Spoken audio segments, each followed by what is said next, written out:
வணக்கம் நண்பர்களே. இது ஐயா வணக்கம். ஐயா வணக்கம் ஐயா. வணக்கம் வணக்கம் ஐயா வணக்கம் வணக்கம். வணக்கம் வணக்கம் அனைவருக்கும் ஐயா வணக்கம். வணக்கம் அனைவருக்கும் ஐயா இனிய வணக்கம் மாலை ஐயா. வணக்கங்கள். இனிய மாலை வணக்கங்கள். இது பழனி ஆண்டவர் அஸ்ட்ரோ அகாடமி வழங்கும் பரிகார கலச வகுப்பு. பரிகார கலசம் வகுப்பு, அதற்கான அறிமுக வகுப்பு. இந்த ஒரு அற்புதமான வகுப்பை நமக்காக நடத்தி தருபவர்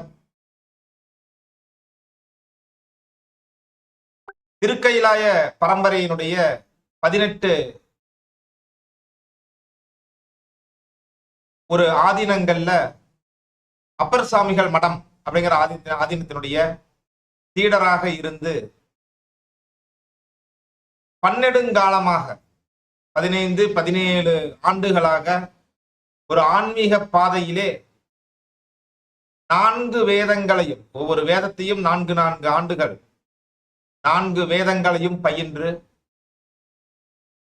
அதுலயும் இந்த பரிகார முறைகள் அப்படின்னு சொன்னாலே அதர்வன வேதம் தான். அந்த அதர்வன வேதத்திலே தேவையானவற்றை எடுத்து தேவையற்றதை விடுத்து யாருக்கும் எந்த விதமான தீங்கும் இல்லாத அற்புதமான அந்த பரிகார முறைகளை எல்லாம் தரக்கூடிய அப்பர் சுவாமிகள் என்ற நாமத்தோடு திருக்கயிலாய பரம்பரையிலே இருக்கக்கூடிய அப்பர் சுவாமிகள் மடத்திற்கு தொண்டு புரிந்து கொண்டிருக்கக்கூடிய ஐயா அப்பர் சுவாமிகள் ஐயா அவர்களை நாம் எல்லாம் நன்றியோடு இன்றைய வகுப்புல நாம அவங்களுக்கு ஒரு நன்றியை தெரிவிக்க வேண்டும். ஏன்னா பரிகார கலச வகுப்பு 3 மணி நேர வகுப்பு. அந்த 3 மணி நேர வகுப்புக்கு தேதி அறிவிப்பு செய்து விட்டது. அது என்னைக்குன்னா 23/8/2026 அன்னைக்கு, 23/8/2026 ஞாயிற்றுக்கிழமை அன்னைக்கு, அடுத்த ஞாயிற்றுக்கிழமை வர்ற ஞாயிற்றுக்கிழமை அன்னைக்கு இரவு 7:30 இருந்து 9:30 மணி வரைக்கும் சொல்லியிருக்கோம். ஆனா அது 9:30 மணிக்கு தாண்டி செல்லும். சரிங்களா? அது 2 மணி நேரத்துல முடியாது. அந்த வகுப்பு ஒரு கட்டண வகுப்பாக ரூபாய் 1500 அப்படின்னு சொல்லி நடக்க இருக்கிறது. அந்த வகுப்பினுடைய அறிமுக வகுப்பு அப்படின்னு இருக்கு பாத்தீங்களா? அந்த வகுப்பினுடைய அறிமுக வகுப்பு, அந்த அறிமுக வகுப்பே பாத்தீங்கன்னா 1 மணி நேரம் 2 மணி நேரம் போகும். அப்ப என்ன ஒரு சூழ்நிலை, என்ன பாடங்கள், அந்த இன்னைக்கு இந்த அறிமுக வகுப்புல கலந்து கொள்ளக்கூடிய நபர்கள் புதிய நபர்கள் இருக்காங்க அப்படின்னு சொன்னா அவங்களுக்கெல்லாம் அது ஒரு பெரிய கிஃப்டா இருக்கும். அறிமுக வகுப்புலயே இத்தனை கிடைக்குது, அப்ப கட்டண வகுப்புல இன்னும் எத்தனை கிடைக்கும் அப்படிங்கிறத நீங்க பாத்தீங்கன்னா அதிர்ச்சியில் உறைந்து விடலாம். இந்த ஒரு வகுப்பு ஒரு 2 மணி நேரம் 2.5 மணி நேரம் போகக்கூடிய அந்த வகுப்பை சரியான வியாபார நோக்கத்தோடு பயன்படுத்தினால் 1 மாத வகுப்பு அப்படின்னு சொல்லி அதை அப்படியே நம்ம 1 மாத வகுப்பா பில்டப் பண்ணி என்ன பண்ணலாங்க, ஒரு பெரிய வகுப்பாக ஒரு 40,000 30,000 சார்ஜ் அப்படிங்கிற மாதிரி நடத்த முடியும். எழுதி வைத்துக் கொள்ளுங்கள், நடத்த முடியும். அப்ப அவ்வளவு ஒரு பெரிய அற்புதமான ஒரு வகுப்பை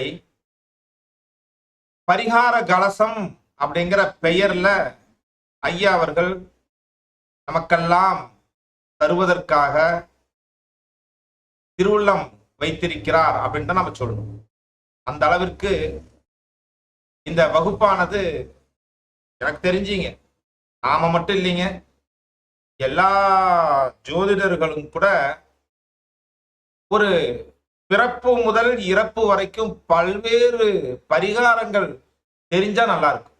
குழந்தை பிறப்புல இருந்து, குழந்தை வளர்ச்சியில இருந்து, குழந்தையுடைய கல்வி முன்னேற்றம், அதுக்கு பின்னாடி திருமணம், குடும்ப வாழ்க்கை, வேலை வெட்டி, பணம் சம்பாதிக்கிறது, பொருளாதாரம், வீடு வாங்கிறது, இல்லறத்தின இன்பம், தொழில், அதுக்கும் மேல கந்திருஷ்டி, எதிர்மலை சக்தி, தடைகளுக்கான பரிகார முறை, இதற்கெல்லாம் நாம பரிகாரம் சொல்லலைன்னா நாம எப்படி ஜோதிடர்களாக இருக்க முடியும்? அப்ப இந்த வகுப்பு ஜோதிடர்களுக்கான வகுப்பா அப்படின்னு சொல்லும் பொழுது, ஜோதிடர்களுக்கான சிறப்பா அவர்களுக்கான வகுப்பு. ஆனா இது அனைவருக்குமான வகுப்பு என்பதுதான் சொல்ல வேண்டும். ஏன்னா இந்த வகுப்புல சொல்லக்கூடிய அனைத்து பரிகாரங்களுமே எளிமையாக வாழ்க்கையிலே பயன்படுத்தக்கூடிய வாழ்வியல் பரிகாரங்களாக இருக்கும். ஒருத்தருக்கு ஒரு விஷயம் எளிமையா இருக்கும், அதே விஷயம் இன்னொருவருக்கு எளிமையா இருக்காது. உதாரணமாக எனக்கு ஓடுற ஆத்துல போட்டுருங்க, ஓடுற நீர்ல போடுங்க, ஒரு விஷயத்த சேருங்க அப்படின்னு சொன்னேன்னா, நானு நடந்து போனோம்னா 2 நிமிஷம், வண்டி எடுத்தோம்னா 1/2 நிமிஷம் காவிரி ஆத்துக்கே போயிடுவேன். காவிரி ஆத்திலேயே என்னால அதை போட முடியும். சரிங்களா? கடல் நீரை எடுத்து கடல்ல அப்படிங்கிற மாதிரி சொன்னாங்கன்னா என்னால முடியாது. அப்ப கடற்கரையில இருக்கக்கூடிய நபர்கள் அதை ஈஸியா பண்ணுவாங்க. இது மாதிரி அவரவர்களுடைய இருப்பு, அந்த விஷயங்களை பொறுத்து அந்த ஒரு பரிகாரம் எளிமையாக இருக்குமா இருக்காதாங்கிறது முடிவு பண்ணலாமே ஒழிய, பரிகாரங்கள் அனைத்துமே எளிமையானதுதான் அப்படிங்கிறதுல எந்த விதமான மாற்று கருத்தும் இல்லை. வாழ்க்கையில ஒவ்வொரு நிலையிலும் செய்யக்கூடிய பரிகார சுற்றங்கள் எல்லாம் அந்த வகுப்புல இருக்குங்கிறதுனால இது அனைவருக்குமான வகுப்பு. ஆண்கள், பெண்கள் நல்லா இருக்கணும் அப்படின்ட்டு நினைக்கக்கூடிய நபர்கள் அனைவருமே இந்த வகுப்புக்கு வரணும். இந்த பரிகார கலச வகுப்புல என்னெல்லாம் இருக்கு, அந்த வகுப்பை பத்தி எனக்கு ஒண்ணுமே தெரியல. இப்ப பண்டிட் பொன்தாமரைக்கான நடிகன், நான் பேசுற விஷயங்களே நமக்கு புரியல அப்படின்னு சொல்லும் போது, இந்த வகுப்பினுடைய நோக்கம் என்ன, இந்த வகுப்பினுடைய அவசியம் என்ன, இந்த வகுப்பு யாருக்காக நாங்க அட்டன் பண்ணோம், எதற்காக அட்டன் பண்ணோம், அதன் மூலயமாக நாம் பெறக்கூடிய பலன்கள் என்ன, இதுக்கு ஜோதிடம் எல்லாம் தெரிஞ்சிருக்கணுமா, தெரிஞ்சிருக்க கூடாதா, ஜோசியம் தெரிஞ்சவங்களுக்கு இது எப்படி உதவும், தெரியாதவங்களுக்கு எப்படி உதவும், இதெல்லாம் நாம தெரிந்து கொண்டு அப்புறம் நீங்க ஒரு முழு மனதோடு இந்த வகுப்பை பற்றிய நீங்க ஒருவர் இணையிறது நோக்கம் கிடையாது. ஒவ்வொரு நபரும் ஒரு கூட்டத்தோடு இணைய வேண்டும். சரிங்களா? அந்த அளவிற்கு இந்த பரிகார யுக்திகள் எல்லாம் அற்புதம் வாய்ந்தவர்களாக இருக்கும் அப்படிங்கிறது எனக்கு தெரியும், தரக்கூடிய ஆசிரியர் ஐயா அவர்களுக்கு தெரியும். ஆனா மாணவர்களுக்கு தெரியுமா? அதுல ஒரு சில விளக்கங்கள் நமக்கு தேவை இல்லைங்களா? அந்த விளக்கங்கள், உங்களுடைய கேள்விகள், அதற்கான விளக்கங்கள், இதையெல்லாம் பெறுவதற்காகத்தான் இன்றைய இந்த அறிமுக வகுப்பு நடக்கிறது. இந்த அற்புதமான அறிமுக வகுப்பே உங்களுக்கு திகட்ட திகட்ட பல பரிகாரங்களை தரக்கூடும். ஐயா அவர்கள் நினைச்சிட்டாருன்னா, அவர் மைண்ட்ல விழுந்துருச்சுன்னு சொன்னோம்னா அப்படியே அள்ளி கொட்டுவார். இன்னைக்கும் அது மாதிரி உங்களுக்கான பல பரிகாரங்கள்லாம் இந்த இலவச வகுப்புல கூட அள்ளி கொட்டணும் அப்படின்ட்டு இறைவனை நீங்கெல்லாம் வேண்டிக்கிங்க, நானும் வேண்டிக்கிறேன். அப்பர் சுவாமிகள் ஐயா அவர்களை இன்றைய பரிகார கலச வகுப்பு இலவச அறிமுக வகுப்பிற்கு அன்போடு அழைக்கின்றேன். ஐயா அவர்கள் வகுப்பை நடத்துவதற்கு வருமாறு அன்போடு அழைக்கிறேன். ஐயா. ஐயா ஐயா வணக்கம். ஐயா வணக்கம். வணக்கம் ஐயா. வணக்கம் ஐயா. ஐயா வணக்கம் ஐயா. வணக்கம் வணக்கம் வணக்கம் வணக்கம் வணக்கம் ஐயா வணக்கம் வணக்கம். ஒரு ரொம்ப நாள், ஒரு 1 வீக் கேப்க்கு அப்புறம் இப்போ மீட் பண்றோம்.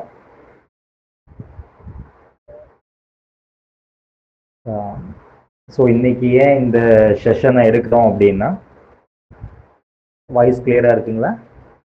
சரிங்கய்யா. இருக்கு. நல்லதுங்கய்யா. ஏன் இன்னைக்கு இந்த செஷனை எடுக்கிறோம் அப்படின்னா, முதல்ல ஒரு விஷயத்த சொல்லிடுறேன். பரிகார கலச அறிமுக வகுப்புக்கு வருகை தந்திருக்கும் அனைவருக்கும் எனது கருட பஞ்சமியின் நல்வாழ்த்துக்களும், அத்துடன் சிறந்த இந்த நாளில் அனைவருக்கும் என்னுடைய வணக்கத்தை தெரிவிச்சுக்கிறேன். ஏன் இந்த செஷன் அப்படின்னா, கருட பெருமான் கையில் அமிர்த கலசத்தை வச்சிருப்பார் கருடன். அதனால தான் இந்த நாளை தேர்ந்தெடுத்து இன்னைக்கு பரிகார கலசமாக உங்களுக்கு கொடுக்கணும். அப்போ அந்த அமிர்த கலசம் கையில் இருக்கிறதுனால கருட பஞ்சமி அன்னைக்கு இந்த நம்ம கலசத்தை கொடுக்கணும்னு சொல்லி இன்னைக்கு இந்த செஷனை நம்ம கண்டக்ட் பண்ணுறோம்.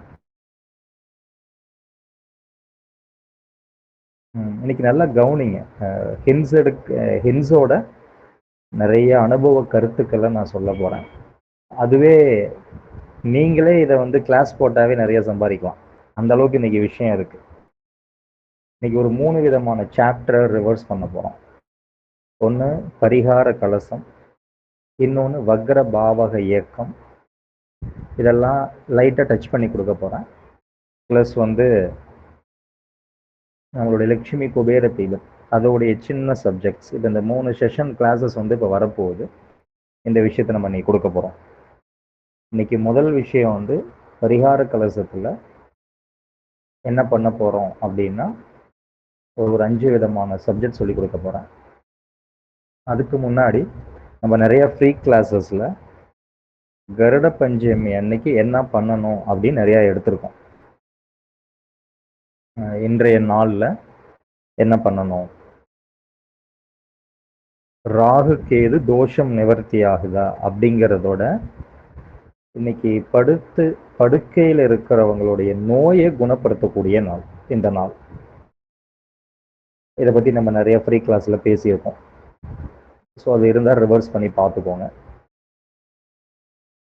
இப்போ ஆடி பூரம் முடிஞ்சிச்சு. ஆண்டாள் அப்படிங்கிற ஒரு சக்தி வாய்ந்த ஒரு தேவி இருக்காங்க, ஸ்ரீவில்லிபுதூர் ஆண்டாள். அவங்க இந்த ரிஷப லக்னத்தில் ஒரு ஆணோ ஒரு பெண்ணோ பிறந்திருக்காங்க அப்படின்னா, திருமணத்துக்கு பிறகு அவங்களுக்கு பண கஷ்டம் வரும். தொழில் செஞ்சிட்டு இருக்காங்க அப்படின்னா அந்த தொழிலில் கண்டிப்பாக கஷ்டம் அடைவாங்க. 2 விஷயம் ரிஷப லக்னத்தில் பிறந்த ஆணுக்கும் பெண்ணுக்கும் பொருந்தும். அப்போ இது அனுபவமாக இதை எப்படி இன்னைக்கெல்லாம் இந்த விஎல்பி அஸ்ட்ராலஜின்னு ஒன்று வந்திருக்கு. ஏஎல்பியை விடுங்க, விஎல்பின்னு ஒரு அஸ்ட்ராலஜி இருக்கு. இந்த பேரை சொல்லி அவங்க ஃபேமிலியில் எத்தனை பேர் இருப்பாங்க, என்ன பாதிப்புகள் இருக்குன்னு சொல்லக்கூடிய ஒரு கண்டென்ட் இருக்கு. இதெல்லாம் அதுக்கு முன்னாடியே இதை நாங்கள் குருகுலத்தில் படிக்கும் பொழுது இந்த விஎல்பியை முத்துக்கள் ஜோதிடம்னு சொல்லி படித்தோம். இன்னைக்கு அதுதான் விஎல்பியா இருக்கு. அதில் ஸ்ரீவில்லிபுத்தூர் ஆண்டாள் அந்த கோவிலில் லட்சுமி நரசிம்மர் அப்படின்னு ஒரு தெய்வம் இருக்காங்க, ஒரு தேவதை. அவங்களுக்கு இந்த சனிக்கிழமை அன்னைக்கு வழிபாடு பண்ண சொல்லுவோம். அப்போ என்ன ஆகும்னா, அந்த பண கஷ்டமும் தொழில் கஷ்டமும் கண்டிப்பாக நீங்கிடும். இது ரிஷப லக்னத்தில் பிறந்த ஆண் பெண் அது யாராக இருந்தாலும் திருமணத்துக்கு பிறகு இந்த 2 கஷ்டம் ஏற்படும். இதை ரெமெடி பண்ணணும் அப்படின்னா ஸ்ரீவில்லிபுத்தூர் ஆண்டாள் கோவில் இருக்கக்கூடிய லட்சுமி நரசிம்மரை சனிக்கிழமையில சனி ஓரையில் வழிபாடு பண்ண சொல்லுவோம். கண்டிப்பாக இது ஒரு மிகப்பெரிய ஒரு லைஃப்பில் ஒரு மாற்றம் ஏற்படும். இது மட்டும் இல்லை, ஏன் நம்ம ஸ்ரீவில்லிபுத்தூர் ஆண்டாளை எடுத்தோம் அப்படிங்கிறத நம்ம கிளாஸில் நம்ம அந்த பரிகார கிளாஸில் நம்ம அதை பார்க்கலாம். அந்த மாதிரி நிறைய விஷயங்கள் நம்ம சொல்லிக் கொடுக்க போகிறோம். இப்போ இந்த பண கஷ்டமும் தொழில் கஷ்டமும் வராமல் இருக்கிறதுக்கு அனுபவத்தில் பார்த்த ஒரு உண்மை இருக்கு. அந்த வீட்டில் அவர் ரிஷப லக்னத்தில் பிறக்கிறார். அவர் ஒரு வீட்டில் பெண் எடுக்கிறாரு. அந்த பெண் மூத்த சகோதரி. திருமணம் பண்ணுறாரு. பண்ணிட்டு குழந்தை அவங்களுக்கு குழந்தை இல்லை. இருந்தாலும் அவங்களுடைய தங்கச்சியை அவர் விருப்பப்பட்டு திருமணம் பண்றார். திருமணம் பண்ணி ஒரு மாசத்திலேயே இவங்களுக்கு குழந்தை உருவாகுது, ஒரு ஆண் குழந்தை.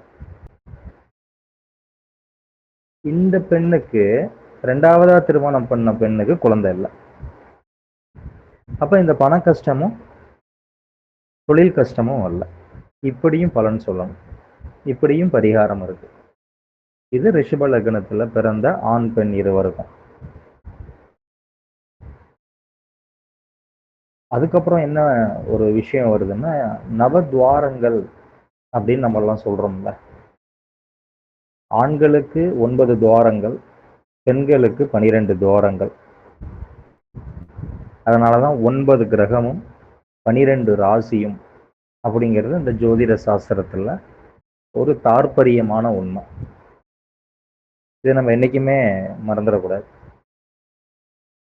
நாடி ஜோதிடம் நம்ம எல்லாம் படிக்கிறோம் அப்படின்னு நிறைய ஆசைப்படுறோம், நிறைய படிக்கிறோம் நாடி ஜோதிடத்தை.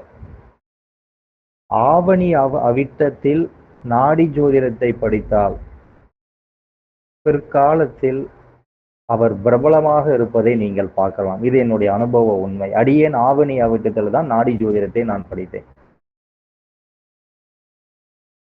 நாடி ஜோதிடம் கண்டிப்பாக ஐயாட்ட நான் சொல்லி நானும் வகுப்பெடுப்பேன், ஐயாவும் வகுப்பெடுப்பாங்க. எளிய கட்டணத்தில் ஆவணி அவிட்டத்தன்று நாடி ஜோதிடம் வகுப்பு உங்களுக்கு துவங்கப்படும். இந்த நாடி ஜோதிட வகுப்பை ஆவணி அவிட்டத்தில் படித்தால் நீங்க உங்களுடைய எதிர்காலத்தில் ரொம்ப ரொம்ப பிரபலமான ஒரு நாடி ஜோதிடரா நீங்க வருவீங்க. இது என்னைக்கும் மறந்துடாதீங்க. இதுதான் விஎல்பின்னு பேரு, முத்துக்கள்னு பேர். இந்த ஜோதிட பரிகாரத்திற்கு முத்துக்கள் சாஸ்திரம்னு பேர்.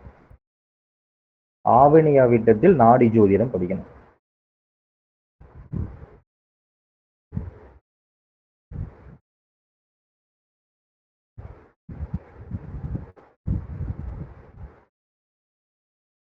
நம்மளாம் இந்த ஜோதிடம் படிச்ச உடனே பலன் சொல்லி சம்பாதிக்கணும்னு என்னைக்கு நினைக்கிறோமோ அன்னைக்கு மனிதன் கஷ்டப்படுவான். அப்ப முழுமையா படிச்சதுக்கு அப்புறம் பலன் சொல்லணும். இது ஏன் அப்படின்னா, மகாபாரதத்துல குந்தி தேவியும் துர்வாச மகரிஷியும் ஆசிரமத்துல 1 வருஷம் பணிவிடை செய்யறாங்க. எதிர்காலத்தை முக்காலத்தை ஜோதிடத்தில் உணர்வதற்காக.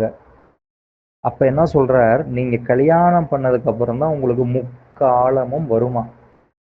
அப்ப பொதுவா ஜோதிட தொழில இருக்கிறோம் அப்படின்னா விரைவில் நல்ல திருமணம் பண்ணுங்க. அப்பதான் அந்த தருமனுக்கு சகுனி, நலனுக்கு சனி, ராமனுக்கு கூனி. இவர்களால் யாரால் கஷ்டம் வந்துச்சு அப்படின்னு ஜோதிடத்துல சொல்ல தெரியும். ஒரு ஜோசியம் பார்க்குறோம்னா நம்ம 12 கட்டத்துல தருமனும் இருக்கார், நலனும் இருக்கார், ராமனும் இருக்கார். இதை அறிஞ்சு பலன் சொல்ல தெரியணும். தர்மனுக்கு சகுனி, நலனுக்கு சனி, ராமனுக்கு கூனி. இதை வச்சு ஜோசியத்தை பிரிச்சு பலன் எடுத்து சொல்ல தெரியணும். மன்னிக்க தெரிந்தது மனிதனின் உள்ளம், மாணிக்க கோயிலப்பா அப்படின்னு ஒரு விஷயம் இருக்கு. இத மறந்தவன் வாழ்வு தடம் தெரியாமல் மறந்து போகும் அப்பா என்று கவிஞர் ஆலங்குடி சோமு எழுதியிருக்கார். அப்படின்னு ஒரு அற்புதமான ஒரு கவிஞர் இருக்கார், சோமுன்னு சொல்லி, ஆலங்குடியில. இதை ஏன் சொல்றேன்னா, இதுக்கு ஒரு பெரிய விஷயமே இருக்கு பரிகாரத்துல. 8 வகையான சக்தியை பெற்றவர்கள் அஷ்டவதனி, 10 வகையான திறமையை கொண்டவர்கள் தசாவதனி, 100 வகையான திறமையை கொண்டவர்கள் சதாவதனின்னு பேரு. இதை ஏன் சொல்றேன் அப்படின்னா, ஒரு ஜோதிட கலையில தேர்ச்சி பெறணும்னா இறைவனை வணங்கணும். ஒரு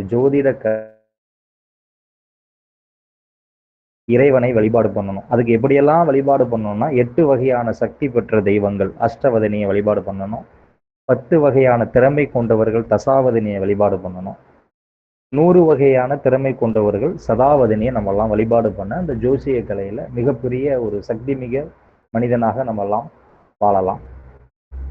அப்ப சக்தி மிகுந்த தேவி எங்க இருக்குன்னா வேதாரண்யத்துல இருக்கு. வேதாரண்ய கோவில்ல விஷ்ணு துர்க்கைன்னு ஒரு தேவி இருக்காங்க. அடைத்த கதவை திறப்பதற்கு திருநாவுக்கரசர் தேவாரம் பாடிய பாடல் பெற்ற ஸ்தலமே வேதங்களில் முழுமையாக தாத்பரியம் உள்ள கோவில். அதனாலதான் அடியேன் வேதம் படித்தேன். வேதம் படிக்கிறதுக்கும் காரணம் இருக்கு. ஏதோ வேதம் படிக்கல. சக்தி வாய்ந்த தேவி வேதாரண்யத்துல விஷ்ணு துர்க்கை, சக்தி வாய்ந்த ஒரு தேவி. அடைத்த கதவை திருப்பதற்கு அப்பர் சுவாமிகள் தேவாரம் பாடிய பெற்ற ஸ்தலமும் அங்கதான் இருக்கு.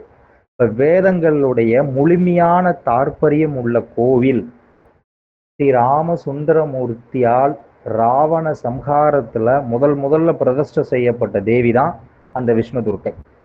ஜோசியம் எப்படி படிக்கணும் ஐயா? இதெல்லாம் படிச்சாதான் ஜோசியத்துக்கு வரணும்.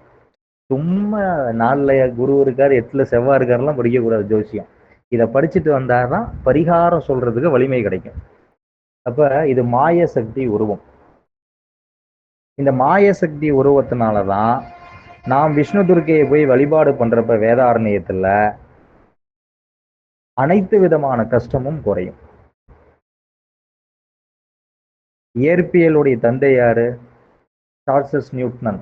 ஜோதிடத்தை அசைக்க முடியாத நம்பிக்கை அவருக்கு இருந்துச்சு. குலைசருக்கு 27 குழந்தை பிறந்துச்சு. அதனாலதான் 27 நட்சத்திரங்களுடைய பிரதிபலிப்பு அப்படின்னு நம்ம இந்த ஜோசியம் நம்மளை யோசனை செய்ய வைக்கும். இப்ப நான் யோசிச்சுதான் ஜோசியம் படிக்க போனேன் நான். சரிங்களா? ரைட். ரொம்ப பேசுனா போர் அடிக்கும். அனுபவத்தை முதல்ல ஷேர் பண்ணணும். அனுபவம் தான் மிகப்பெரிய வாழ்க்கை. அதுக்கப்புறம் தான் நம்ம மற்ற விஷயங்கள்லாம் வரணும். அப்ப இந்த 27 நட்சத்திரத்துல திருமணம் நடைபெற செய்து கொள்ள வேண்டிய பரிகாரங்கள் நான் ஒரு நட்சத்திரத்துக்கு தான் சொல்றேன். 4 பாதத்துக்கும் இது பொருந்தும். ஒரே நட்சத்திரம் 4 பாதத்திற்கும் இது பொருந்தும். அஸ்வினி 1, 2, 3, 4 இந்த நட்சத்திரத்துல ஒரு ஆணோ பெண்ணோ பிறந்திருக்காங்க. அவங்களுக்கு திருமணம் நடக்கல அப்படின்னா அதுக்கு பரிகாரம் சொல்லணும். என்ன கேட்கணும்? பொதுவா நீங்க ஒரு இடத்துல இருக்கீங்க, இருக்கிறப்ப அஸ்வினி 1, 2, 3, 4 பாதம், ஐயா எனக்கு திருமணம் ஆகல, ஜாதகத்தை பார்க்கல, பிரசன்னம் எந்த மெத்தடும் நம்ம பார்க்கல அப்படின்னா சொல்லக்கூடிய ஒரே விஷயம்தான் அவர்களுடைய ஜென்ம நாள், ஜென்ம நட்சத்திரம் ஜென்ம நாள் அல்லது ஜென்ம நட்சத்திரம். அப்ப காலையில சுப வேளையில ஒரு ஆலமரக்கன்ற ஒன்று வாங்கி, அன்னைக்குதான் வாங்கணும். ஒரு விநாயகர் கோவில்ல போயிட்டு அதை நட்டு வச்சு அதுக்கு தண்ணி ஊத்திட்டு வர சொல்லுங்க. திருச்சிராப்பள்ளியில் இருக்கக்கூடிய உச்சி பிள்ளையார வழிபாடு பண்ண சொல்லுங்க. அங்க இருக்கக்கூடிய ஏழைகளுக்கு உணவு தானம் செய்யவும். கண்டிப்பா திருமணம் நடக்கும். கைகண்ட அனுபவ முறை. இந்த மாதிரி 27 நட்சத்திரத்துக்கும் பலாபலம் இருக்கு. இப்போ இதே பரணி நட்சத்திரம், அப்ப பலாமரம் கண்ணு வாங்கி சுவாமி மகாலட்சுமி சேத்திரமா இருக்கணும், இல்ல மகாலட்சுமியோடைய வாசம் புரியக்கூடிய சேத்திரமா இருக்கணும். அங்க கொண்டு போய் நட்டு வச்சிடணும். தேனும் நெல்லிக்காயும் நெய்வேத்தியமாக படைக்கணும். தேனும் நெல்லிக்காயும் நெய்வேத்தியமாக படைச்சு வழிபாடு பட்டு வரணும். ஏழை பெண்களுக்கு ஆடை தானம் செஞ்சுட்டோம் அப்படின்னா கண்டிப்பா திருமணம் நடைபெறும். இதுல இன்னும் ரொம்ப பிரதானமா அவங்க என்ன வழிபாடு பண்ணணும்னா ஸ்ரீவில்லிபுதூர், அதோடைய பெயர் திருவெள்ளிப்புதூர்னு பேர். அங்க இருக்கக்கூடிய லட்சுமி நாராயணனை வழிபாடு பண்ணணும். இது பரணி நட்சத்திரம் 1, 2, 3, 4 பாதத்துக்கு உண்டான திருமணம் நடைபெறாமல் இருக்கக்கூடிய விஷயம். இதே கார்த்திகை நட்சத்திரம் 1, 2, 3, 4 பாதம் அப்படின்னா இன்னைக்கு எல்லாமே அனுபவம் தான். ஹின்ஸ் எடுக்க வேண்டியது, ஹின்ஸ் முடிஞ்சா எடுங்க, டவுட்ஸ் கேட்க வேண்டாம். கிளாஸஸ்ல நிறைய டவுட்ஸ் நான் கிளியர் பண்ணி தரேன். முடிஞ்ச அளவுக்கு ஹின்ஸ் எடுத்துக்கோங்க, மீதத்தை நல்லா கவனிங்க. சிவன் கோவிலில் இருக்கக்கூடிய நந்தவனத்துல அத்தி மரக்கன்ற நிறுதி மூலையில் நட்டு வச்சு தண்ணி ஊற்றணும். கோவில் சாஸ்திரம்னு ஒரு பெரிய சாஸ்திரம், வாய்ப்பு இருந்தால் வகுப்பு தரேன். சிவன் கோவில்ல உள்ள நந்தவனத்துல நிறுதி மூலையில நட்டு வச்சு தண்ணி ஊற்றணும். அதுக்கப்புறம் அங்க உள்ள மூலவருக்கு தாரா பாத்திரம் ஒன்றை, தாரா பாத்திரம்னு ஒன்று இருக்கு, தாரா பாத்திரம் ஒன்றை வாங்கி கொடுக்கணும். முடிச்சுட்டு சூரியனார் கோவில் சென்று சிவசூரியனை வழிபாடு பண்ணிட்டு வரணும். பண்ணிட்டா திருமணம் நடந்துடும். இவ்வளவு விஷயம் இருக்கு. இப்ப பரிகாரங்கள் நம்ம கிட்ட எப்படி நம்மளுடைய வித்தை படிக்கணும் அப்படின்னா, சும்மா ஜோசியத்தை சொல்லிட்டே இருக்கக்கூடாது. அதிகம் பேசினாலும் வருவாய் குறையும். நிறைய பலன் சொன்னாலும் நம்மளுக்கு நிறைய திருஷ்டிகள் ஏற்பட்டு நம்மளுடைய தொழில் விருத்தியாகாம போகும். ஷார்ட்டா இருக்கணும், ஸ்வீட்டா இருக்கணும் பலன். ஐயா இங்க வாங்க, அஸ்வினி நட்சத்திரமா, பரணியா, கிருத்திகை நட்சத்திரமா, இதான் பலன், பரிகாரம் செய்யுங்க போங்கன்னு அனுப்பிச்சிடணும். ஆலய வழிபாடு. அப்ப நம்ம வந்து சித்தர்களால் கட்டப்பட்ட தாந்திரீக முறைகள் தான் சித்தர்கள் வந்து கோவில் ஆலயங்கள் அமைச்சிருப்பாங்க. அப்ப அந்த ஆலயங்கள்ல நிறைய வைப்ரேஷன்ஸ் இருக்கும். இப்ப எதுக்கு வந்து இந்த சுப நாள்ல சதுர்த்தி, பஞ்சமி, சஷ்டிலாம் போயிட்டு ஆலயங்களுக்கு போக சொல்றோம் அப்படின்னா, உங்க மேல நிறைய கிரகங்களுடைய பாதிப்புகள், அதுக்கு பேர் தான் தடைன்னு பேரு, தாமதம். இதை வந்து அன்னன்னைக்கு நம்மளே செஞ்சுக்க முடியாது, அதுக்கு சரியான ஒரு குரு வேணும். அதனாலதான்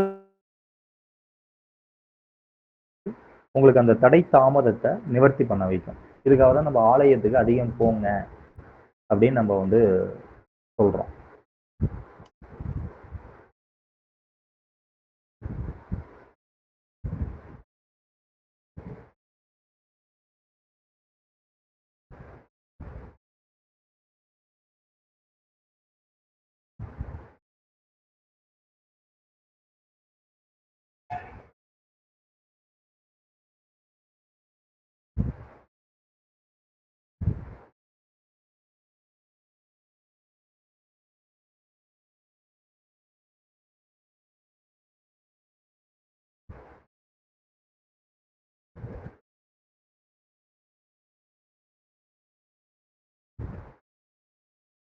விருட்ச சாஸ்திரத்துல நிறைய விஷயம் இருக்கு. இந்த 27 நட்சத்திரத்துக்கு ஒவ்வொன்றருக்கும் தனித்தனியான சூட்சுமம் இருக்கு. ஒரு விருட்சங்களை நம்ம சொல்லிட்டோம்னா அதை உடனே போய் நட்டுறக்கூடாது. அது எப்படி நடணும் அப்படின்னா, முதல்ல அந்த விருட்சங்களை வந்து இப்போ நம்ம இந்த பரிகாரத்துக்கு இந்த சூரிய உதயத்திற்கு முன்பு பின்பும் தான் நடணும். இந்த விருட்சத்தை நம்ம எங்க சொல்றோமோ, ஒரு ஆலயத்திலேயோ மகாலட்சுமி சேத்திரத்துல நட சொல்றோம்னா, சூரிய உதயத்திற்கு முன்பு, சூரிய உதயத்திற்கு பின்பு, இப்பதான் வந்து இந்த விருட்சத்தை போய் நடணும். இப்போ இந்த விருட்சத்தை நடுவதற்கு முதல் நாள்ல நவதானியங்களை வாங்கி கைப்பிடி அளவு, யாருக்கு பரிகாரம் சொல்றோமோ அவங்களுடைய கைப்பிடி அளவு எடுத்து செப்பு அல்லது பித்தாள பாத்திரத்துல போடணும். செப்பு பித்தாள அந்த மண்பானையில இந்த நவதானியத்தெல்லாம் போட்டு கொஞ்சம் தண்ணி தெளிச்சு அதுல அந்த விருட்சம் அதை எடுத்துட்டு போயிட்டு நம்ம நடணும். இப்படி நடும்பொழுதுதான் நவதானியங்கள்ல பிற ஜீவன்களுக்கு அவங்க கொடுக்கக்கூடிய, அந்த விருட்சத்துக்கு கொடுக்கக்கூடிய ஆற்றல் சக்தி பெருகும். இப்படிதான் நம்ம வந்து விருட்ச சாஸ்திரத்துல விருட்சங்களை நட சொல்லக்கூடிய முறை. இது சாதாரண ஒரு பானை. ஒரு தெய்வங்கள், ஒரு சக்தி ஒரு வெளியில ஒரு இடத்துல இருக்கு அப்படின்னா, அதை ஒரு நிலையான இடத்துல ஸ்தாபனம் பண்ணணும் அப்படின்னா எப்படி ஸ்தாபனம் பண்ணுவாங்கன்னா, பச்சை மண்ணு பானையில குடுவை செஞ்சிருக்கணும். அந்த குடுவை பானையோ குடுவையோ வந்து சுட்டு இருக்கக்கூடாது, வேக வைக்கக்கூடாது. இது வந்து வேக வச்ச பானை, அது வந்து வேக வைக்காத பானையா இருக்கணும். அப்ப வேக வைக்காத பானைனா எப்படி இருக்கணும்னா, அந்த பானையை களவு பண்ணிட்டு வரணும், அந்த பானை திருடிட்டு வரணும்.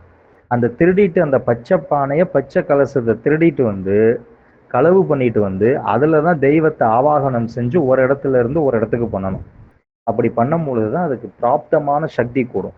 எப்படி இப்ப இன்னைக்கு விநாயகரை வந்து முச்சந்தில் இருக்கிற விநாயகரை எடுத்துட்டு போயிட்டு இன்னொரு பக்கம் வச்சு அருள் பாலிப்பார், அப்படிலாம் கிடையாது. விநாயகர் 16 கோணங்கள்லையும் 8 திசைகள்லையும் இருக்கவரை விநாயகர் பெருமான். அவர் எங்க வச்சாலும் அருள் தான். ஆனா சில தெய்வங்கள் இந்த மாதிரி தான் கொண்டு வரணும். சரி, இப்ப நம்ம மலர்கள்ல மரத்தினால் ஏற்படும் பலன்கள் அப்படின்னு பார்ப்போம்.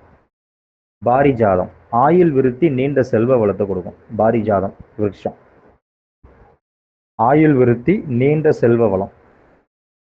மந்தாரைன்னு ஒரு மரம் விருட்சம் இருக்கு, நீங்கள் நினைப்பதை நிறைவேற்றும். அப்ப நம்ம இந்த ஜோசிய ஜாதகத்துல ஒருவருக்கு என்ன விருட்சம் அப்படின்னு பார்ப்போம். பார்த்துட்டு அவர் வாழ்க்கையில ஃபெயிலியர் ஆகிறார். இப்போ ஒரு உதாரணமா ரேவதி நட்சத்திரம்னு வைங்களேன். ரேவதி நட்சத்திரம் அப்படின்னு வைங்க. இந்த ரேவதி நட்சத்திரத்துக்கு என்ன விருட்சம் இருக்கும் அப்படின்னு ஒரு சம்பிரதாயம் இருக்கு. ஆனா விருட்சத்தால் ஏற்படும் பலன்கள் அப்படிங்கிறது 14 விருட்சத்துக்கு மட்டும்தான் இருக்கு. அதுக்கு ஒரு பாடல்களே இருக்கு. அதை எளிமையா சொல்றேன். பாரிஜாதம், மந்தாரை, அலிஞ்சல், சந்தனம், குருந்த மரம், பன்னீர் மரம். பன்னீர் மரம் கிடைக்கலன்னா தாளம்பூ மரம், தாழ்பூ மரம்னு ஒன்று இருக்கு, கேள்விப்பட்டிருப்பீங்க. கொன்றை மரம், வில்வம், தொட்டாசினிகி, சீதாப்பழம், வேம்பு, அரசை, புன்னை, பிராய் மரம்னு இருக்கு. இப்போ இந்த ரேவதி நட்சத்திரம் 1, 2, 3, 4 பாதம்னா இலுப்ப மரக்கன்றை நட சொல்லுவோம். அது எங்க நட சொல்லுவோம் அப்படின்னா கிராம தேவதைகள் சன்னிதானத்துல நட சொல்றது. அப்ப அந்த சுவாமிக்கு இலுப்பையில நெய் தீபம் ஏற்றி வழிபாடு பண்ணணும். அப்ப இலுப்பை என்ன கிடையாது, அதுக்கு பேர் இலுப்ப நெய்யின்னு பேர். இலுப்ப நெய்யில 2 வெரைட்டி இருக்கு. ஒன்று நாட்டு இலுப்பை, இன்னொன்று காட்டு இலுப்பை. இந்த காட்டு இலுப்பை ரோஸ் கலர்ல இருக்கும், நாட்டு இலுப்பை மஞ்சள் கலர்ல இருக்கும். ஸ்ரீவாஞ்சியத்துல மகிஷாசுரவர்தினி அம்பாள்னு ஒருத்தவங்க இருக்காங்க. ஸ்ரீவாஞ்சியம் மகிஷாசுரவர்தினின்னு ஒரு அம்பாள் இருக்காங்க.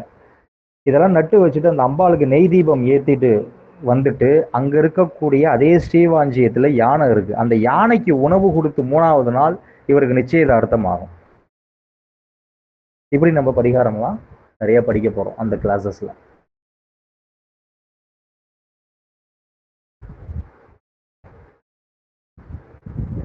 இப்போ இந்த வக்ரம், பாவக வக்ரம் சார்ந்து நம்ம நிறைய வகுப்பு போட போவோம். 6ஆம் தேதி பண்றோம்னு நினைக்கிறேன்.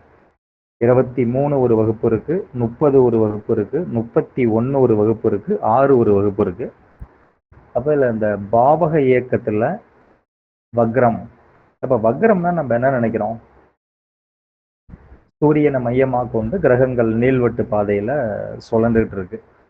அப்ப வக்ரங்கிறது ஒரு பிம்பம் தான், ஒரு ஆக்சலரேஷன் மோடு தான் வக்ரம், ஒரு பிம்பம் தான். அப்ப நம்ம உடனே வக்ரம்னா என்ன நினைக்கிறோம், தடை அப்படின்னு நினைக்கிறோம். வக்ரம் என்பது தடை அல்ல, தாமதம் மட்டுமே. வக்ரம், ஒரு கிரகம் வக்ரம் பெற்றுச்சுன்னா அந்த கிரகம் தாமதத்தை கொடுக்கும்.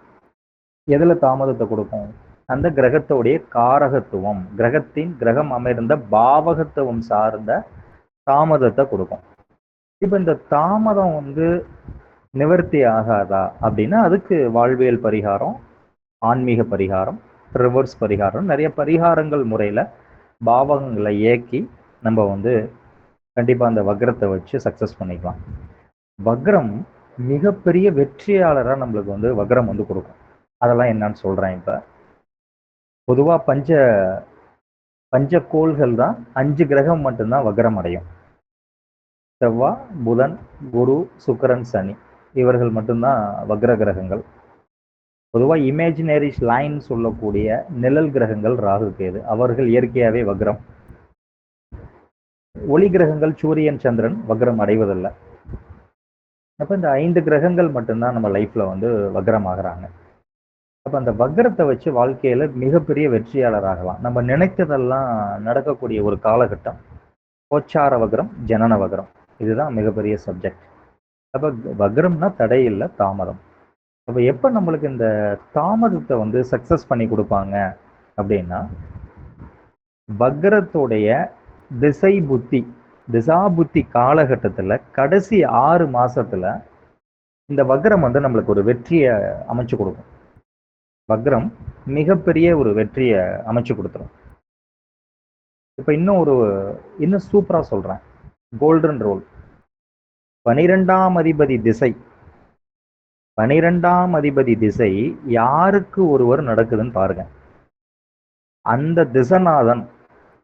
அந்த திசநாதன் எங்கேயாவது ஒரு பாவகத்துல போய் உட்கார்ந்துருப்பார்ல, எங்கேயாவது ஒரு பாவகத்துல உட்கார்ந்துருப்பார். அப்ப அந்த உட்கார்ந்து இருக்கும் பொழுது அவரு வக்ரமா இருக்கணும். அந்த அமர்ந்த பாவகத்துல அந்த வீடு கொடுத்தாரு பாத்தீங்களா, அந்த வீடு கொடுத்த கிரகம் நீசமோ வக்ரமோ ஆயிருக்குன்னு வச்சுக்கோங்க, கண்டிப்பா ஒரு டாப்பருங்க, மிகப்பெரிய வெற்றியாளர். இந்த மாதிரியும் நிறைய டிப்ஸுக்குன்னு இந்த மாதிரி ஒரு வகுப்பு நம்ம நடத்துவோம். வெறும் இதை மட்டும் சொல்லி கொடுப்பேன், இதுதான் ரெமடி, இதை சொல்லுங்க கண்டிப்பா வெற்றி ஆயிடுவார் அப்படின்னு சொல்லி கொடுத்துருவேன். அப்பேற்பட்ட ஒரு வகுப்பு நம்ம நடக்க போகுது, அது வேற விஷயம். இல்ல இந்த 12ஆம் அதிபதியே, ஏன்னா இந்த பஞ்சக்கோளுக்கு 2 ஆதிபத்தியம் இருக்கு. இப்போ உதாரணமா தனுஷ லக்னத்துக்கு 12ஆம் இடம் விருச்சகம். அவருடைய அதிபதி யாரு? பாவத்துடைய அதிபதி செவ்வா. செவ்வா 5ல வக்ரமாகிறார். ஆச்சியா? ஆனா வக்ரத்தை எங்க இருந்து எடுக்கணும்? 4ல இருந்து தான் நம்ம வக்ரத்தை பார்க்கணும். அப்ப அந்த இடத்துல இருக்கும் பொழுது வக்ரம் பெறார். அப்ப ஆட்சியை நம்ம சொல்ல முடியாதுல்ல. அப்ப கண்டிப்பா அந்த திசை நடக்கும் பொழுது அவருக்கு மிகப்பெரிய லக்குங்க. இழந்தது மிகப்பெரிய வெற்றியாளர்.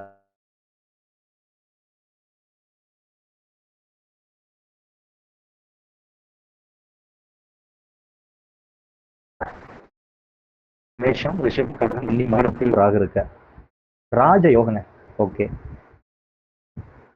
ராஜயோகம் வந்துருச்சு.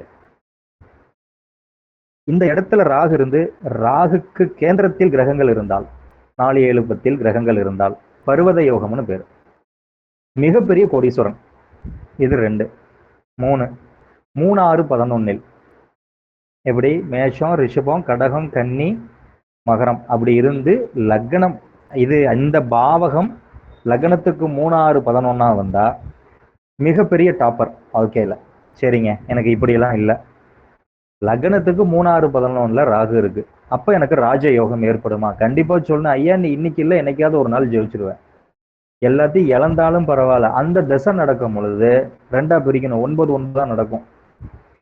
அப்ப சொல்லுவான், ராகு திசை சனி புத்தி வாழ்க்கையில பிரச்சனையை கொடுக்குமா அப்படின்னா அப்படிலாம் இல்லை. அந்த பாவகம் என்ன, அது வீடு கொடுத்த நாதனை யாரு, அவர் எங்க அமர்ந்திருக்கார், இப்படிலாம் அவர்களுடைய பாவ புண்ணியத்தை வச்சு நம்ம பலன் சொல்ல தெரியணும். இந்த மாதிரி ஒரு கோல்டன் ரூல் சப்ஜெக்ட்ஸும் உங்களுக்கு கண்டிப்பா கிடைக்கும்.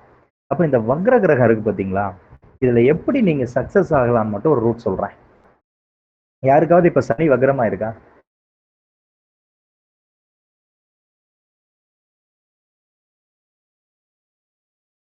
இல்லையா? வணக்கங்க. எனக்கு வக்கரம் குரு நான் கேட்கறது சனி வக்ரம் ஐயா. Shani sir at present Shani வக்ரமா இருக்கு.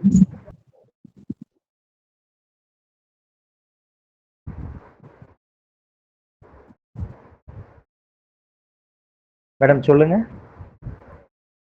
சனி வக்ரமா? சார் அட் பிரசன்ட் சனி வக்ரமா இருக்கு. இல்ல மேடம், உங்க ஜாதகத்துல சனி வக்ரமா? No sir, no sir.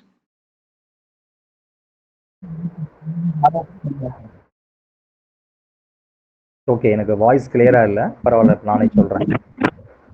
இப்ப ஜாதகத்துல, ஜனன ஜாதகத்துல சனி வக்ரம் அப்படின்னு வைங்க, கோச்சாரத்திலையும் சனி வக்ரம். இப்ப பொதுவா சனி வக்ரம் ஆகிறாருன்னா ஒரு 120 நாட்கள் வருமா? ஒரு 120 நாட்கள். இப்ப அந்த காலகட்டத்துல உங்க பிரார்த்தனை, நீங்க செய்யக்கூடிய காரியம், உங்களுடைய செயல் அத்தனையுமே வெற்றி ஆயிரும். அப்ப இயற்கையா ஒருவருக்கு சனி வக்ரம் இல்லை, ஆனா கோச்சாரத்துல சனி வக்ரம்னா அதோடைய செயலில் தாமதத்தை வெளிப்படுத்தும். இது ஒரு ரெமடியா வச்சுக்கோங்க. இப்ப வக்ரங்கிறது எதிர்பாராத நன்மையை கொடுக்கும். அந்த கொடுக்கக்கூடிய செயல்ல வெற்றியை கொடுக்கக்கூடியதுதான் வக்ரம். அப்ப வக்ரம் எப்படியெல்லாம் அடைஞ்சா நன்மைன்னு நம்ம முதல்ல தெரியணும். லக்னத்துக்கு 6, 8, 12 அதிபதிகள் வக்ரம் அடையணும். லக்னத்துக்கு 1, 4, 10 அதிபதிகள் வக்ரம் அடைவது மிக மிக சிறப்புங்க. அப்ப பொதுவா, அதாவது எந்த லக்னத்துக்கு, உபய லக்னத்துக்கு 1, 4, 7, 10 அதிபதிகள் வக்ரம் அடையணும். இப்போ பொதுவா உபய லக்னத்துக்கு 2 கிரகம் தான், 1, 4.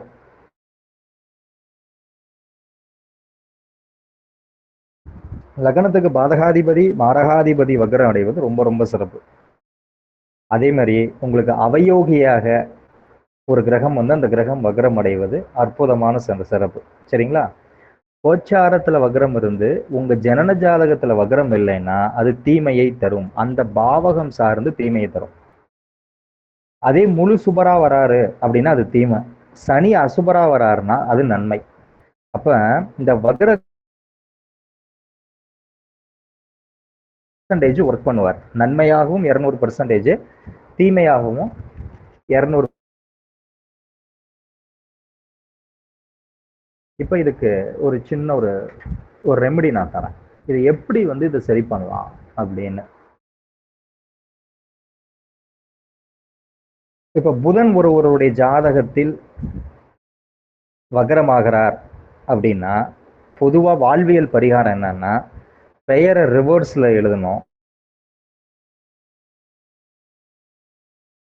நியூமராலஜி, மாஸ்டர் நியூமராலஜியோடைய சப்ஜெக்ட் இங்க ஒர்க் ஆகுதா? பெயரை சேஞ்ச் பண்ணணும். கூடுதலா அந்த பேரை ரிவர்ஸ்ல எழுதணும். அப்ப ரிவர்ஸ் தானே வக்ரம், இதை எழுதிக்கணும். இப்போ ஒருவருக்கு 3ஆம் அதிபதி வக்ரம், பாவகத்துல 3ஆம் அதிபதி வக்ரமா இருக்காருன்னு வைங்க. 3ஆம் அதிபதி உங்க லக்னத்திற்கு 3ஆம் அதிபதி வக்ரம்னா அவர் காரை 3ங்கிறத காரை ரிவர்ஸ்ல எடுக்கணும். எடுத்தாருன்னா அந்த வக்ரம் வாழ்வியலா வேலை செய்யாது, அவருக்கு நல்லது தரும். சரிங்களா? இப்ப 8ஆம் பாவாதிபதி வக்ரம் அப்படின்னா இன்னர்ஸை தலைகீழா போடணும். இன்னர்ஸை தலைகீழா போட்டோம்னா அந்த வக்ர நிவர்த்தி ஏற்படும். இது பாவக இயக்கத்துடைய வக்ரம். பொதுவா பாவக இயக்கத்தை வக்ர கோவில் அப்படின்னா திண்டிவனத்துல திருவரைக்கரை வக்ரகாளியம் உங்களுக்கு வக்ரமாயிருக்கோ ஜனன ஜாதகத்துல, அந்த நாள்ல அந்த ஓரையில நீங்க அங்க போயிட்டு அந்த கிரகத்துடைய எண்ணிக்கை குமாரசாமி முறைப்படி தீபம் ஏற்றி அர்ச்சனை பண்ணிட்டு வந்தீங்கன்னா இந்த வக்ர நிவர்த்தி.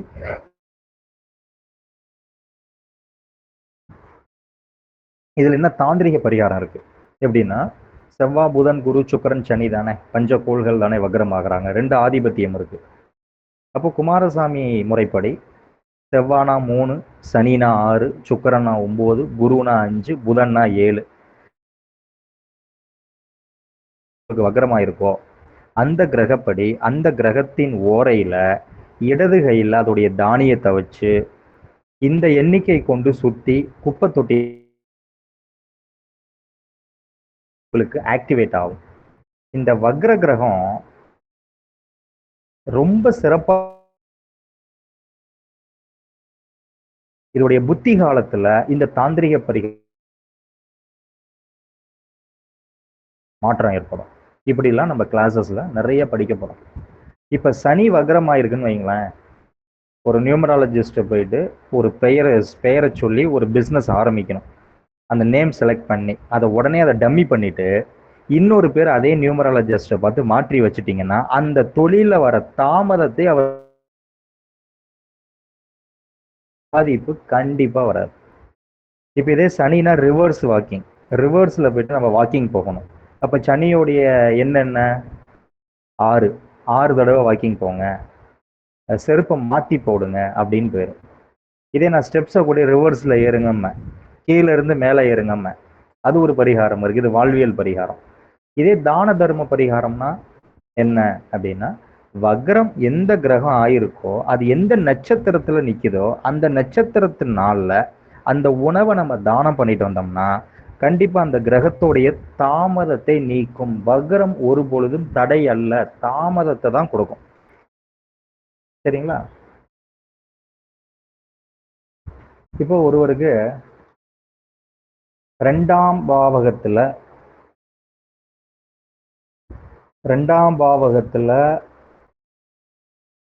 இப்படி கூட வச்சுக்கோங்களேன், 6ஆம் பாவகம் வக்ரமாயிருக்கு. 6ஆம் பாவகம் வக்ரம். அப்ப அந்த 6ஆம் பாவகம் வக்ரம் ஆகுதுன்னு வைங்க, கோச்சாரத்துல இப்ப அதே சனி 6ஆம் பாவகத்தில் அவருக்கு வக்ரம் பெற்று இருக்கு. ஒரு கிரகம் சனி வக்ரம் பெற்றிருக்கிறார். பாவக ஜனன கோச்சாரத்துல இப்ப சனி வக்ரம். அப்ப சனி அப்படிங்கும்போது ஒரு தொழில்காரகன் அப்படின்னு வச்சுக்கோங்க. அவருக்கு 6ஆம் அதிபதியே சனியா வர்றார். அப்ப ஆட்சி பெற்று வக்ரமாகிறார். அப்ப அதெல்லாம் அதை நம்ம எடுக்க வேண்டாம். அது இப்படி மட்டும் ஒரு பவத்தை வச்சுக்குவோம். அப்ப உத்தியோகம், அப்ப வேலை. அப்ப எப்ப வக்ரம் ஆச்சோ அப்ப அவர் ஒரு வேலையில போய் ஜாயின் பண்றாருன்னு வைங்களேன், மிகப்பெரிய வெற்றியாளருங்க. கடன் வாங்கலாம், கடனை கொடுக்கலாங்க, வழக்கு, அதாவது கோர்ட்டு கேஸ்ல ஒரு வழக்கு தொடரலாம், அந்த வழக்கு அந்த நிவர்த்திக்குள்ள சக்சஸ் ஆயிடுவாரு. மருந்து, உடல் ரீதியான மருந்து எடுக்க நல்ல நேரம், அந்த மருந்து வக்ர நிவர்த்திக்குள்ள அவருக்கு குணமாயிரும். தாய்மாமன் உறவோட ஒண்ணு சேர்ந்துருவாங்க. அடிவயிறு இறைப்பை சார்ந்த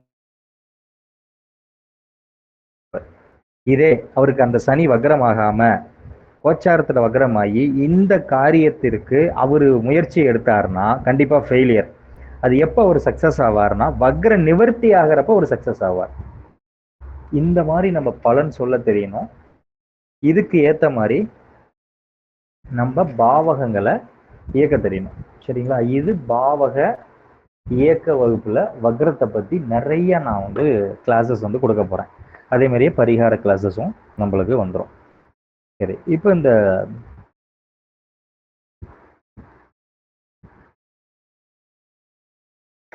உங்களுக்கு லட்சுமி குபேர வகுப்புல என்னங்க ஒரு விளக்க போட்டுட்டா மட்டும் இல்லாம எரிஞ்சிருமா அப்படின்னா, அங்கதான் நிறைய ரகசியம் இருக்கு. அதை எப்படி சுத்தி பண்ணணும், அதை விளக்க எப்படி முதல்ல நம்ம ஆரம்பிக்கணும், அந்த மாதிரி விஷயங்கள் எல்லாமே நம்ம கொடுக்க போறோம். இப்ப ஏன் இந்த மாந்திரீக வகுப்பு நம்ம போடுறோம் அப்படின்னா, நிறைய குருமார்கள் நம்ம கிரகங்கள் ரீதியா ஏற்படுற தடை தாமதம், வாழ்க்கையில ஏற்படக்கூடிய பொருளாதார கஷ்டம், இதுக்கெல்லாம் நிறைய நடமாடும் சித்தர்கள் இந்த தமிழ்நாட்டுல நிறைய அன்பர்கள் வெளியில வராம இருக்காங்க. இப்போ இது ஏன் இந்த வகுப்புல வர தொகையை நான் எடுத்து இப்போ ஒரு குருநாதர்கிட்ட போயிட்டு ஒரு ஆசான்கிட்ட போயிட்டு, நான் ஆசான் இவருக்கு வாழ்க்கையில மிகப்பெரிய கடன், திருமணம் ஆகல, ஊரை விட்டு வெளியில வந்துட்டாரு, உறவுகள்லாம் சிறப்பா இல்லை, இவரை வந்து ஒரு சட்ட சிக்கல்ல மாட்டி சிக்கிட்டு இருக்காரு, இடியாப்ப சிக்கல் மாதிரி அவர் வாழ்க்கை இருக்கு, வாழவே தகுதியற்று இருக்கிறார் அப்படின்னு நான் சொல்றேன்னா, அவங்க அந்த கட்டுகள் அப்படின்னா என்னன்னா இந்த திருஷ்டி தான் கட்டு. நம்ம ஒரு தொழில வளர்ந்தாலும் திருஷ்டி தான். ஒரு பரிகாரம் சொல்லி நம்ம வெற்றி ஆயிட்டாலும் திருஷ்டி ஏற்படும். நம்ம குடும்பத்துல அடுத்தவர்கள் எழுத்த வீட்டுக்காரங்க சொந்தக்காரங்க ஒரு வார்த்தையை பேசிட்டாலும் அதுவும் தடை தாமதத்தை, அதுக்கு பேர் தான் கட்டு போடுறது, கட்டு விழுதல்னு பேரு. நல்ல நம்ம தொழில ஜோதிடத்துல வளர்ந்து வந்துகிட்டு இருப்போம், இல்ல அருள்வாக்குல பெரிய ஆளா இருப்போம், பிரசன்னத்துல சக்கரவர்த்தியா இருப்போம். அது காலப்போக்கில் யாருமே நம்ம கிட்ட பார்க்க வர மாட்டாங்க. அப்ப அதுக்கு என்ன பண்ணலாம் அப்படின்னா, நீங்க உங்களுடைய தடை தாமதத்தை நிவர்த்தி பண்ண முடியாது. அதுக்குதான் நிறைய ஆலயங்களுக்கு போங்க, சித்தர்கள் தாந்திரிகமா கட்டப்பட்ட ஆலயங்களுக்கு போங்க அப்படின்னு ஒரு விஷயம் இருக்கு. அது எந்தெந்த ஆலயம் எப்படியெல்லாம் யார் யாரு போகணும் போகக்கூடாதுன்னு சில மெத்தட்ஸ் இருக்கு. அதை கிளாஸ்ல நம்ம பார்ப்போம். அப்போ அந்த குருநாதர்களை நான் பார்க்க போறேன்னா எனக்கு ஒரு மாசம் டைம் ஆகுது. ஏன்னா அவங்க ஈஸியா காண்டாக்ட் பண்ண மாட்டாங்க. அவங்களுக்கு நம்மளை பார்க்கணும்னு உணர்வு இருக்கணும், அப்பதான் அவங்க நம்மளை பார்ப்பாங்க. அப்போ அவங்க போற பக்கமெல்லாம் நான் ரூம் எடுக்கணும், என் கூட 3 நண்பர்கள் இருப்பாங்க, இதெல்லாம் நம்ம பண்றோம். அங்க போனோடனே அவங்க வந்து எந்த பணமும் அவங்க கேட்கறது இல்லை. சரி அப்படியாப்பா, அவங்கள நான் இங்க இருப்பேன், இந்த இடத்துக்கு என்ன வர சொல்லு, வரப்ப இந்த இதை மட்டும் வாங்கிட்டு வா, சும்மா ஒரு கூழாங்கல் வாங்கிட்டு வா, ஒரு 10 ரூபாய்க்கு ஒரு வாட்டர் பாட்டில் வாங்கிட்டு வான்னு தான் சொல்லுவாங்க. ஆனா அந்த இடத்துலயே அவங்க எவ்வளவு பெரிய கஷ்டமா இருந்தாலும் நிவர்த்தி பண்ணி, பா ஃபோன் போடுப்பா இந்த கடன்காரனுக்கு, அவரே சொல்லுவார் எப்படின்னா, சரிப்பா உன் சூழலாம் நான் புரிஞ்சுக்கிட்டேன், ஒரு 5 வருஷம் கழிச்சு எனக்கு இந்த கடன் அடைச்சிரு, வட்டி வேண்டாம் அப்படின்வாங்க. அப்பேற்பட்ட குருமார்கள்லாம் இன்னைக்கு தமிழ்நாட்டுல நிறைய இடத்துல இருக்காங்க. அப்ப அவங்க என்ன கேட்பாங்கன்னா, நம்ம கொடுக்கறதுக்கு, அள்ளி கொடுக்கறதுக்கு நம்ம கிட்ட செல்வம் இருக்கணும். அவங்க எதையுமே கேட்க மாட்டாங்க வரவங்க கிட்ட. நம்ம அவங்களுக்கு நான் செய்யணும், எப்படி ஆகணும். உடைகள் இல்லாம இருப்பாங்க, வெறும் துண்டு மட்டும் கட்டிக்கிட்டு இருப்பாங்க, சாப்பாடுக்கு வேலை இருக்காது, தங்குறதுக்கு இடம் இருக்காது. ஏதாவது ஒரு பொருளை நான் வந்து மனம் கோணாம அப்படி அள்ளி இறைக்கணும். அப்ப இறைக்கும் பொழுதுதான் எனக்கு அடுத்த முறை வரும் பொழுது பர்டிகுலரா இந்த மாதிரி ஒரு 50 விஷயத்துக்கு நான் குருமார்களை வச்சிருக்கேன். எளிமையா கிடைக்கிறது இல்லை. நம்ம நிறைய நான் அதாவது பிளேடு போடுறேன்னு நினைக்க வேண்டாம், இங்கதான் விஷயமே இருக்கு. அப்ப இன்னும் ஒரு சிறந்த ஒரு குருநாதர், ஒரே ஒரு குருநாதர், மிகப்பெரிய ஒரு ஆசான். தமிழ்நாட்டில் ஒருவர் மட்டும் இருக்காரு. நாங்கள் பாடம் படித்த சமயத்தெல்லாம் பரிபூரணம் ஆயிட்டாங்க. அவங்க ஒவ்வொரு நிலைகளில் பாடம் சொல்லி கொடுத்துட்டு போயிட்டாங்க. நான் அவரை வந்து ஒரு 16 வருஷமா அவரை பின்தொடர்றேன். எனக்கு வாய்ப்பே கொடுக்க மாட்டேங்கிறார். 16 வருஷமா. அதனால வர அக்டோபர் டு நவம்பர் எனக்கு வாய்ப்பு தருவதாக உத்தரவு கொடுத்துருக்காரு. இப்போ இந்த 16 வருஷம் என்னுடைய செலவீடு கணக்கு பண்ணி பாருங்க. அவ்வளோ விஷயம் இருக்கு. அவர் எதுக்குன்னா, அவரை நான் போய் பார்க்க போறேன் அப்படிங்கிறது, அவர் தாந்திரீகம்னா இந்த ஊர்ல இந்த இடத்துல இந்த விஷயத்துக்கு வழிபாடு பண்ண சொல்லுங்க. நீங்க அந்த ஆலயை தொட்டு வெளியில வர்றதுக்கு முன்னாடி அந்த காரியம் அவனுக்கு சரசக்கலையில மிகப்பெரிய தவயோகி.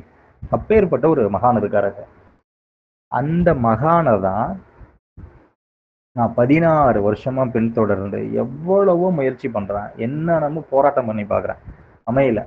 அப்ப ஏன் அமையலைன்னா, அந்த குருவை பரிசுத்தமா சந்திக்கிறதுக்கு பிராப்தமோ எனக்கு உண்டான வலிமை இல்லை.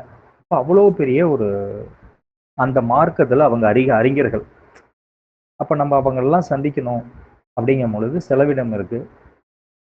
அவங்கெல்லாம் சந்திச்சு அந்த கலைகள்லாம் உங்களுக்கு கொடுக்கணும் அப்படிங்கிறதுக்கு தான் அந்த வகுப்போடைய எக்ஸ்பெக்டேஷன். அதனாலதான் தொடர்ந்து நம்ம வகுப்பு போடுறதுக்கு காரணமே அதுதான்.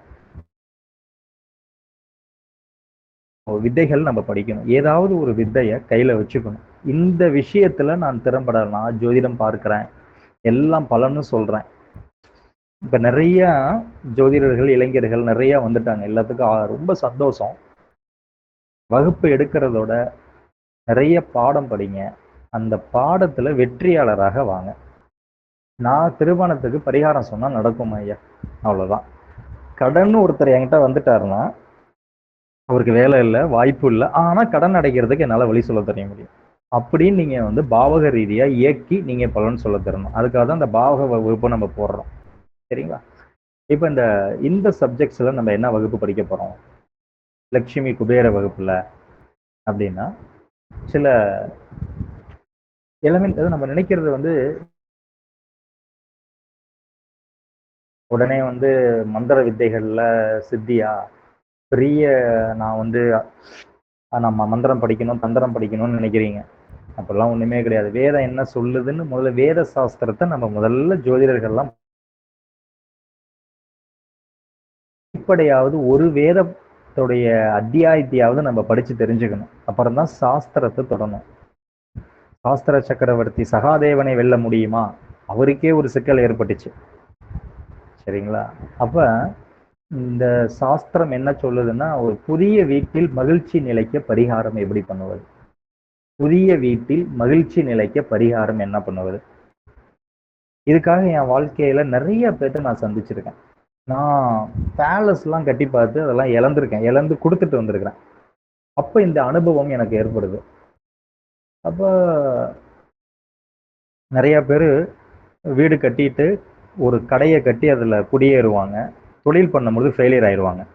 அதுக்கு முன்னாடி மைனஸான வாஸ்துல இருப்பாங்க, சக்சஸ் ஆயிடுவாங்க. நல்ல பூமி ஜோதிடம் பார்த்து பார்த்து ஃபெயிலியர் ஆயிடுவாங்க. சரி, ஓகே, அவங்க எந்த விதத்துல ஃபெயிலியர் ஆனாலும் பரவாயில்ல, அவங்க மீட் எடுக்கணும். அதுக்கு என்ன முறை?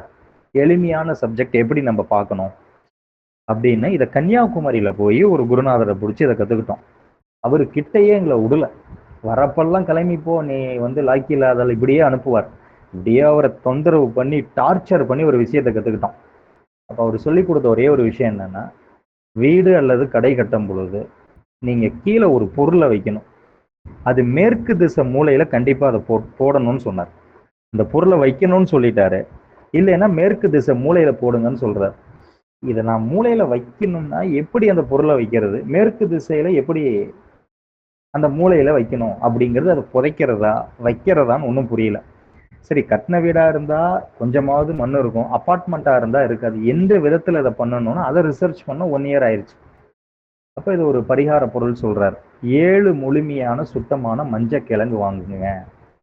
7 முழுமையான சுத்தமான மஞ்ச கிழங்குகள்.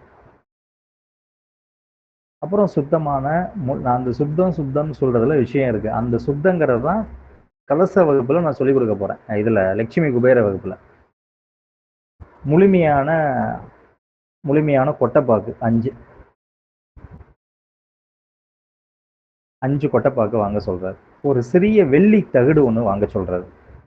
ஒரு ஜோடி பாம்பு, நாக நாகினின்னு பேர். அதுக்கு பேர் இருக்கு, நாக நாகினின்னு பேர். இது எல்லாமே வெள்ளி. ஒரு மூடியோட ஒரு செப்பு பாத்திரம், லுட்யா அப்படின்னு அதுக்கு பேர். சரி, இதை வாங்கி நானும் கொண்டு போய் அவர் சொன்ன மெத்தட்ல கொண்டு போய் கடையில வச்சா வியாபாரம் ஆகல, பிரச்சனை அதிகரிக்குது. ஏன்னா சுத்தம் பண்ணல.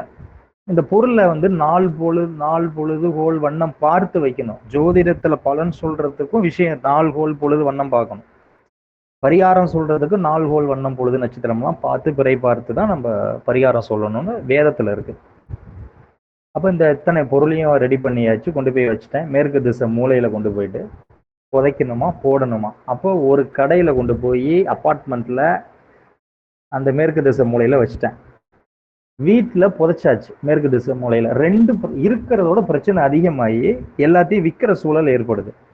அப்ப இதுக்கு என்ன ரெமெடி அப்படின்னு பார்க்கும் பொழுது, அப்புறம் அவர்கிட்ட மீண்டும் அந்த 1 இயருக்கு அப்புறம் போகிறப்ப சொல்றாரு, முனை முடியாத மஞ்சளை வெள்ளிக்கிழமை சுக்கர ஓரையில ஒரு அம்மன் மாறி இருக்கக்கூடிய திருநங்கை கிட்ட காசு கொடுத்து முனை முடியாத மஞ்சள் வாங்கணுமா. 7 மஞ்சள் வாங்கியாச்சு. இந்த 7 சுத்தமான முழுமையான பாக்கு இதை யாருக்கிட்ட வாங்கணும் அப்படின்னா, வாழப்பாடியில பேலூர்னு ஒரு கிராமம் இருக்கு. அந்த கிராமத்துல, அந்த பேலூர்ல மிகப்பெரிய ஒரு சித்தப்பெருமான் தவ வலிமையில ஒரு ஆலயத்தை எழுப்பி அந்த ஆலயத்திலேயே அவர் ஜீவசமாதியானார். அப்பேற்பட்ட ஒரு ஆலயம் இருக்கு. வாழப்பாடி பேலூர்னு ஒரு ஊர், பாக்குக்கு பேர் போன ஒரு பகுதி. அந்த ஊர், அந்த ஆலயத்தை சுத்தி இருக்க கடையில 7 பாக்கு வாங்க சொன்னார். கொட்டைப்பாக்கு, முழுமையான பாக்கு, முழு பாக்கு. அப்புறம் இந்த வெள்ளி தகடு எப்ப வாங்கணும்? ஒரு ஜோடி, ஒரு சிறிய வெள்ளி தகடு, ஒரு ஜோடி பாம்பு, நாக நாகினி. இதை எப்படி வாங்கணும்னா, ரிஷப ராசியில சந்திரன் ரோகிணி நட்சத்திரத்தில் இருக்கும் பொழுது, அது ரிஷப லக்னமா இருக்கணுமா. அன்னைக்கு ஒரு ஆசாரி கிட்ட சொல்லி அதை அடிச்சு அன்னைக்கு அந்த நேரத்துல வாங்கணுமா. ரைட், இதை வாங்கியாச்சு. அப்ப இந்த மூடியுடன் கூடிய ஒரு செப்பு பாத்திரத்தை எங்க வாங்கணும் அப்படின்னு கேட்கும் பொழுது, யாராவது ஒரு குருமார்க்கர் கையில இருந்து அந்த மூடியோட ஒரு செப்பு பாத்திரத்தை வாங்க சொல்றாரு. அது நாள்குள்ளலாம் தேவையில்லைன்ட்டார். இதெல்லாம் அன்னைக்கே நடக்கணுமா. நடந்து அதே ரிஷப லக்னம், ரிஷப ராசியில சந்திரன் ரோகிணி நட்சத்திரத்தில் வளர்பிறையில இருக்கும் பொழுது அன்னைக்கே வாங்கி அன்னைக்கே லாக் பண்ணணுமா. லாக் பண்ணிட்டு புதைச்சிருங்க, இல்லைன்னா அதை கொண்டு போய் மூளையில வைங்கன்னு சொன்னார். அதுக்கப்புறம் அதோடைய வியாபார வளர்ச்சியே வேற. இங்க அறிவியலா, ஆன்மீகமா, மெய்ஞானமா, விஞ்ஞானமா நான் கண்ட ஜோதிடத்தை வியந்த அற்புத பலன் நடந்துச்சு. அப்பேற்பட்ட மகிழ்ச்சியான ஒரு வாழ்வாதாரம் இந்த பொருட்கள்ல இருக்கு. இப்பேற்பட்ட பொருட்கள் தான் இந்த லட்சுமி குபேர வகுப்பு. அது பார்ட் 1, பார்ட் 2, பார்ட் 4 நிறைய போயிட்டே இருக்கும். சரிங்களா? அதே மாதிரியே அப்புறம் இன்னொரு விஷயத்த போய் கேட்டேன். சுவாமி, இதெல்லாம் வச்சுட்டோம், மகிழ்ச்சி வந்துருச்சு, வாடிக்கையாளர் குறைவா வராங்க, நான் எவ்வளவுதான் இந்த தொழில கடின உழைப்பு பண்றேன், முயற்சி செய்யறேன், விற்பனை அதிகரிக்கவே இல்லைங்கிறேன். அப்போ ஒரு பரிகாரம் சொல்றாரு. வளர்பிற வியாழக்கிழமை அன்று தொடங்க வேண்டும் அப்படின்னார். சொல்லிட்டு விட்டுட்டார். அது 6 மாசம் ஆச்சு அவரை நான் பிடிக்கிறதுக்கு.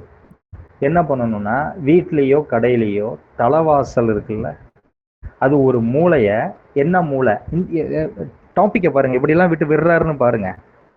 என்ன மூளைன்னா ஈசான மூளைன்னு பேரு. அந்த ஈசான மூலையில கங்கா நீரால், சரி, அப்ப அந்த கங்கா நீர் பிரயாக்ராஜ்லயும் எடுக்கலாம், இங்க மகாராஷ்டிரா பார்டர்லயும் எடுக்கலாம், காசிலையும் எடுக்கலாம். அப்ப இந்த 3 நீர் இருக்கு. ஏன் ரிஷிகேஷ்ல எடுக்கலாம், ஹரித்வார்ல எடுக்கலாம், சண்டிகர் மேல எடுக்கலாம், அருணாச்சல்ல எடுக்கலாம், ஸ்ரீநகர்ல எடுக்கலாம், நிறைய பகுதி இருக்கு, சார்தாம்ல எடுக்கலாம். அப்ப எங்க எடுக்கணும்னு என்கிட்ட அவர் சொல்லலை.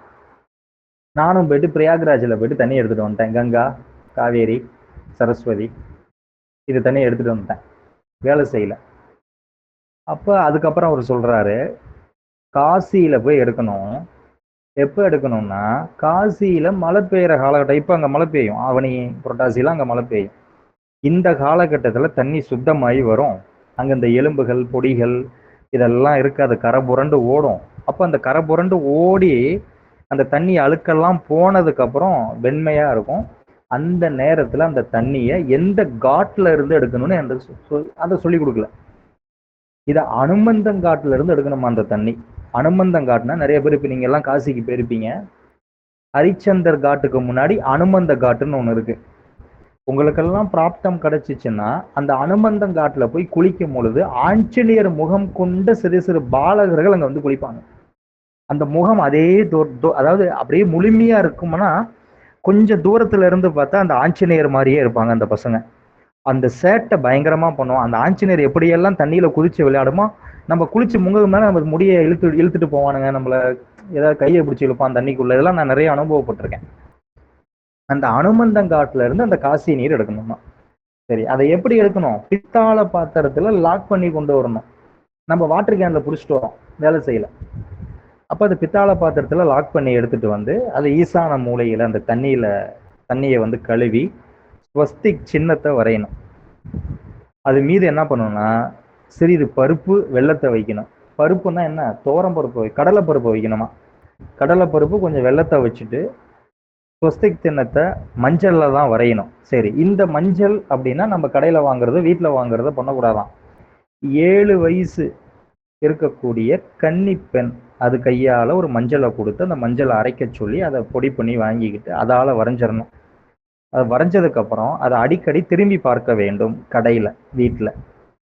அப்படி அதை திரும்பி பார்க்காம இருந்தா அசுப விளைவுகளை சந்திக்க நேரிடுன்னு சொல்லிட்டார். இதை செஞ்சதுக்கு அப்புறம் அந்த கடையில வியாபாரத்துடைய வளர்ச்சி அளவில்லாத வளர்ச்சி. அப்பேற்பட்டு இந்த இந்தியாவில் ஒரு கேரள தேசத்துல ஒரு மிகப்பெரிய ஒரு சொர்ணம் நகை கடைக்கு பண்ணி கொடுத்துருக்கேன். மிகப்பெரிய வெற்றியாளர் அவங்க. இன்னைக்கு அவங்க உலகளவில் இருக்காங்க. ஸோ இதெல்லாம் நம்ம லட்சுமி குபேர கலச வகுப்புல பார்க்க போறோம்.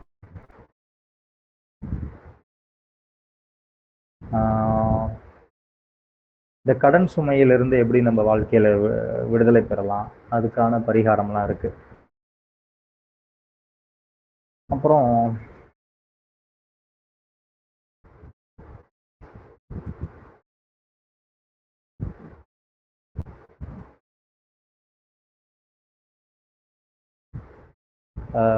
மூணு மதத்தினருக்குமே 7 மதங்கள், இன்னைக்கு 3 மதங்கள் பெரும்பாலும் இருக்கு.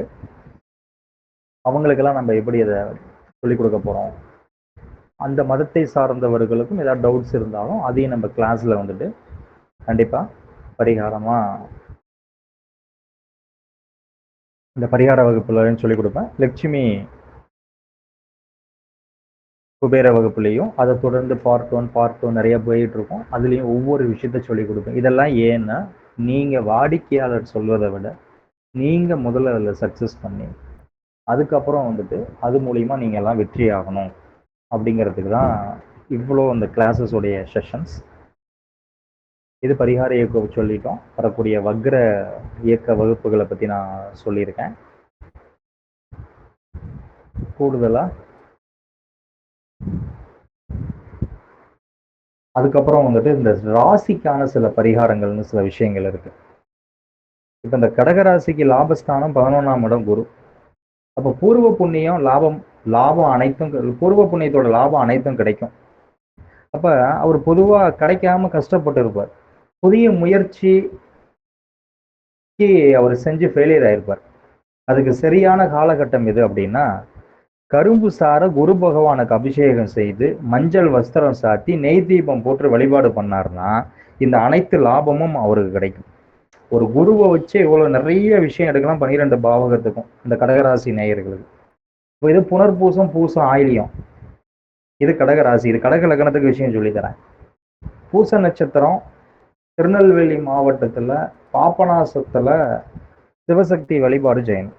பாபநாசத்துல சிவசக்தி வழிபாடு செஞ்சு மல்லிகைப்பூ மாலை சாத்தி குரு பகவானை வழிபாடு செஞ்சு 11 தேங்காய் குரு பகவானிடத்தில் வைத்து வழிபாடு செஞ்சால் அனைத்து லாபமும் இவருக்கு கிடைக்கும். இதே ஆயிலிய நட்சத்திரக்காரர்கள்னா ராமேஸ்வரம் போயிட்டு ராமநாத சுவாமி பரிவர்த்தனை அம்பாளை தரிசனம் செஞ்சுட்டு அங்க இருக்கக்கூடிய நடராஜரை வழிபாடு செய்து நடராஜருக்கு பின்புறம் உள்ள அஷ்டபூக்கள் பதஞ்சலி வழிபாடு செய்யணும். ராமேஸ்வரத்துல இது இருக்கு தெரியுங்களா? இங்க போய் பார்த்துருக்கீங்களா? ராமேஸ்வரத்துல சாலி கிராமத்தால் ஆன பெருமாள் அங்க இருக்கார், வாசம் செஞ்சு கொண்டு இருக்கார். அதையும் நம்ம எல்லாம் பார்க்கணும். அதே குரு பகவானுக்கு அத்திப்பழம் கொண்டு நெய்வேதியம் பண்ணி நெய் தீபம் ஏற்று வழிபாடு செய்தால் கடகராசிக்கு லாபஸ்தானமான 11ஆம் இடத்தில் குரு பகவான் வருகின்ற காலகட்டத்தில் பூர்வ புண்ணியத்தோட லாபம் அத்தனையும் கிடைக்கும். இதே கடக லக்னமா இருக்கு, பச்சை கற்பூரம் பன்னீர் கலந்து குரு பகவானுக்கு அபிஷேகம் செஞ்சு பிரம்மா அந்த உலகத்தை படைக்கக்கூடிய காலகட்டம் கடக லக்னமே. பிரம்மா இந்த உலகத்தை படைக்கப்பட்டது கடக லக்னமே. அதுபோல் நீங்கள் சிறந்த படைப்பாளியாக உருவாகணும்னா இந்த காலகட்டம் தான். கடக லக்னக்காரர்கள் இன்று குரு பூச நட்சத்திரத்திலே உச்சம் பெற்றிருக்கிறார். அப்ப இந்த கடக லக்னக்காரர்கள்லாம் பச்சை கற்பூரம் பன்னீர் கலந்து குரு பகவானுக்கு அபிஷேகம் செய்யணும். சரிங்களா? அது எங்க போனணும்? ராமேஸ்வரத்துல போய் செய்யணும். செஞ்சுட்டு மறிக்கொழுந்து மாலை சாத்தி நெய் தீபம் ஏற்றி வழிபாடு பண்ண பூர்வ புண்ணியமான லாபம் அனைத்தும் கண்டிப்பாக அவரை வெற்றி வாய்ப்பாக அவருக்கு கிடைக்கும். இந்த மாதிரி ஒரு பரிகார முறைகளும் இருக்கு. அதே மாதிரியே அருகம்புல்லும் சுகப்பிரசவ வழிபாடுன்னு நாங்கள் மருத்துவத்தில் படிச்சிருக்கோம். மழை காலத்தில் தரையில கொடி அருகம்புல் வளர்ந்து வரும். அதுக்கு பேர் பாதாள மூலின்னு பேர். வெயில் காலத்துல காய்ந்து நரைத்து போகும். சரிங்களா? ஒரு சொட்டு மழை தண்ணி பட்டோடனே அது பச்சை பசையா மாறுறது ஒரே புல் அருகம்புல், பாதாள மூலி தான். இது விரிந்து படர்ந்து இருக்கும் மழை காலத்துல. அது ஆன்மீக குணமும் இருக்கு, ஒரு அற்புதமான அரிய மருத்துவ குணமும் இருக்கு. இந்த வேரை கொண்டு பெண்ணுடைய இடுப்புலையோ அல்லது கட்ட விரல்லையோ கட்டினால் கண்டிப்பாக அவளுக்கு சுகப்பிரசவம் ஏற்படும். இது அனுபவமான உண்மை. இதே வரக்கூடிய ஆவணி மாதம் உங்களுக்கு எல்லாம் வருது. ஹரணதேவியின் ஸ்துதி அப்படின்னு ஒன்று இருக்கு, அது உங்களுக்கு படிக்க முடியாது. ஆவணி மாதம் பௌர்ணமிக்கு நெருங்கிய வெள்ளிக்கிழமை வரும். அதான் கோதுளி வேலைன்னு பேர். கோதுளி வேலைன்னு ஒரு ஜோசியத்துல ஒரு மிகப்பெரிய சப்ஜெக்டே இருக்கு. ஆடு மாடு காட்டுல மேய்ஞ்சுக்கிட்டு இருக்கும்.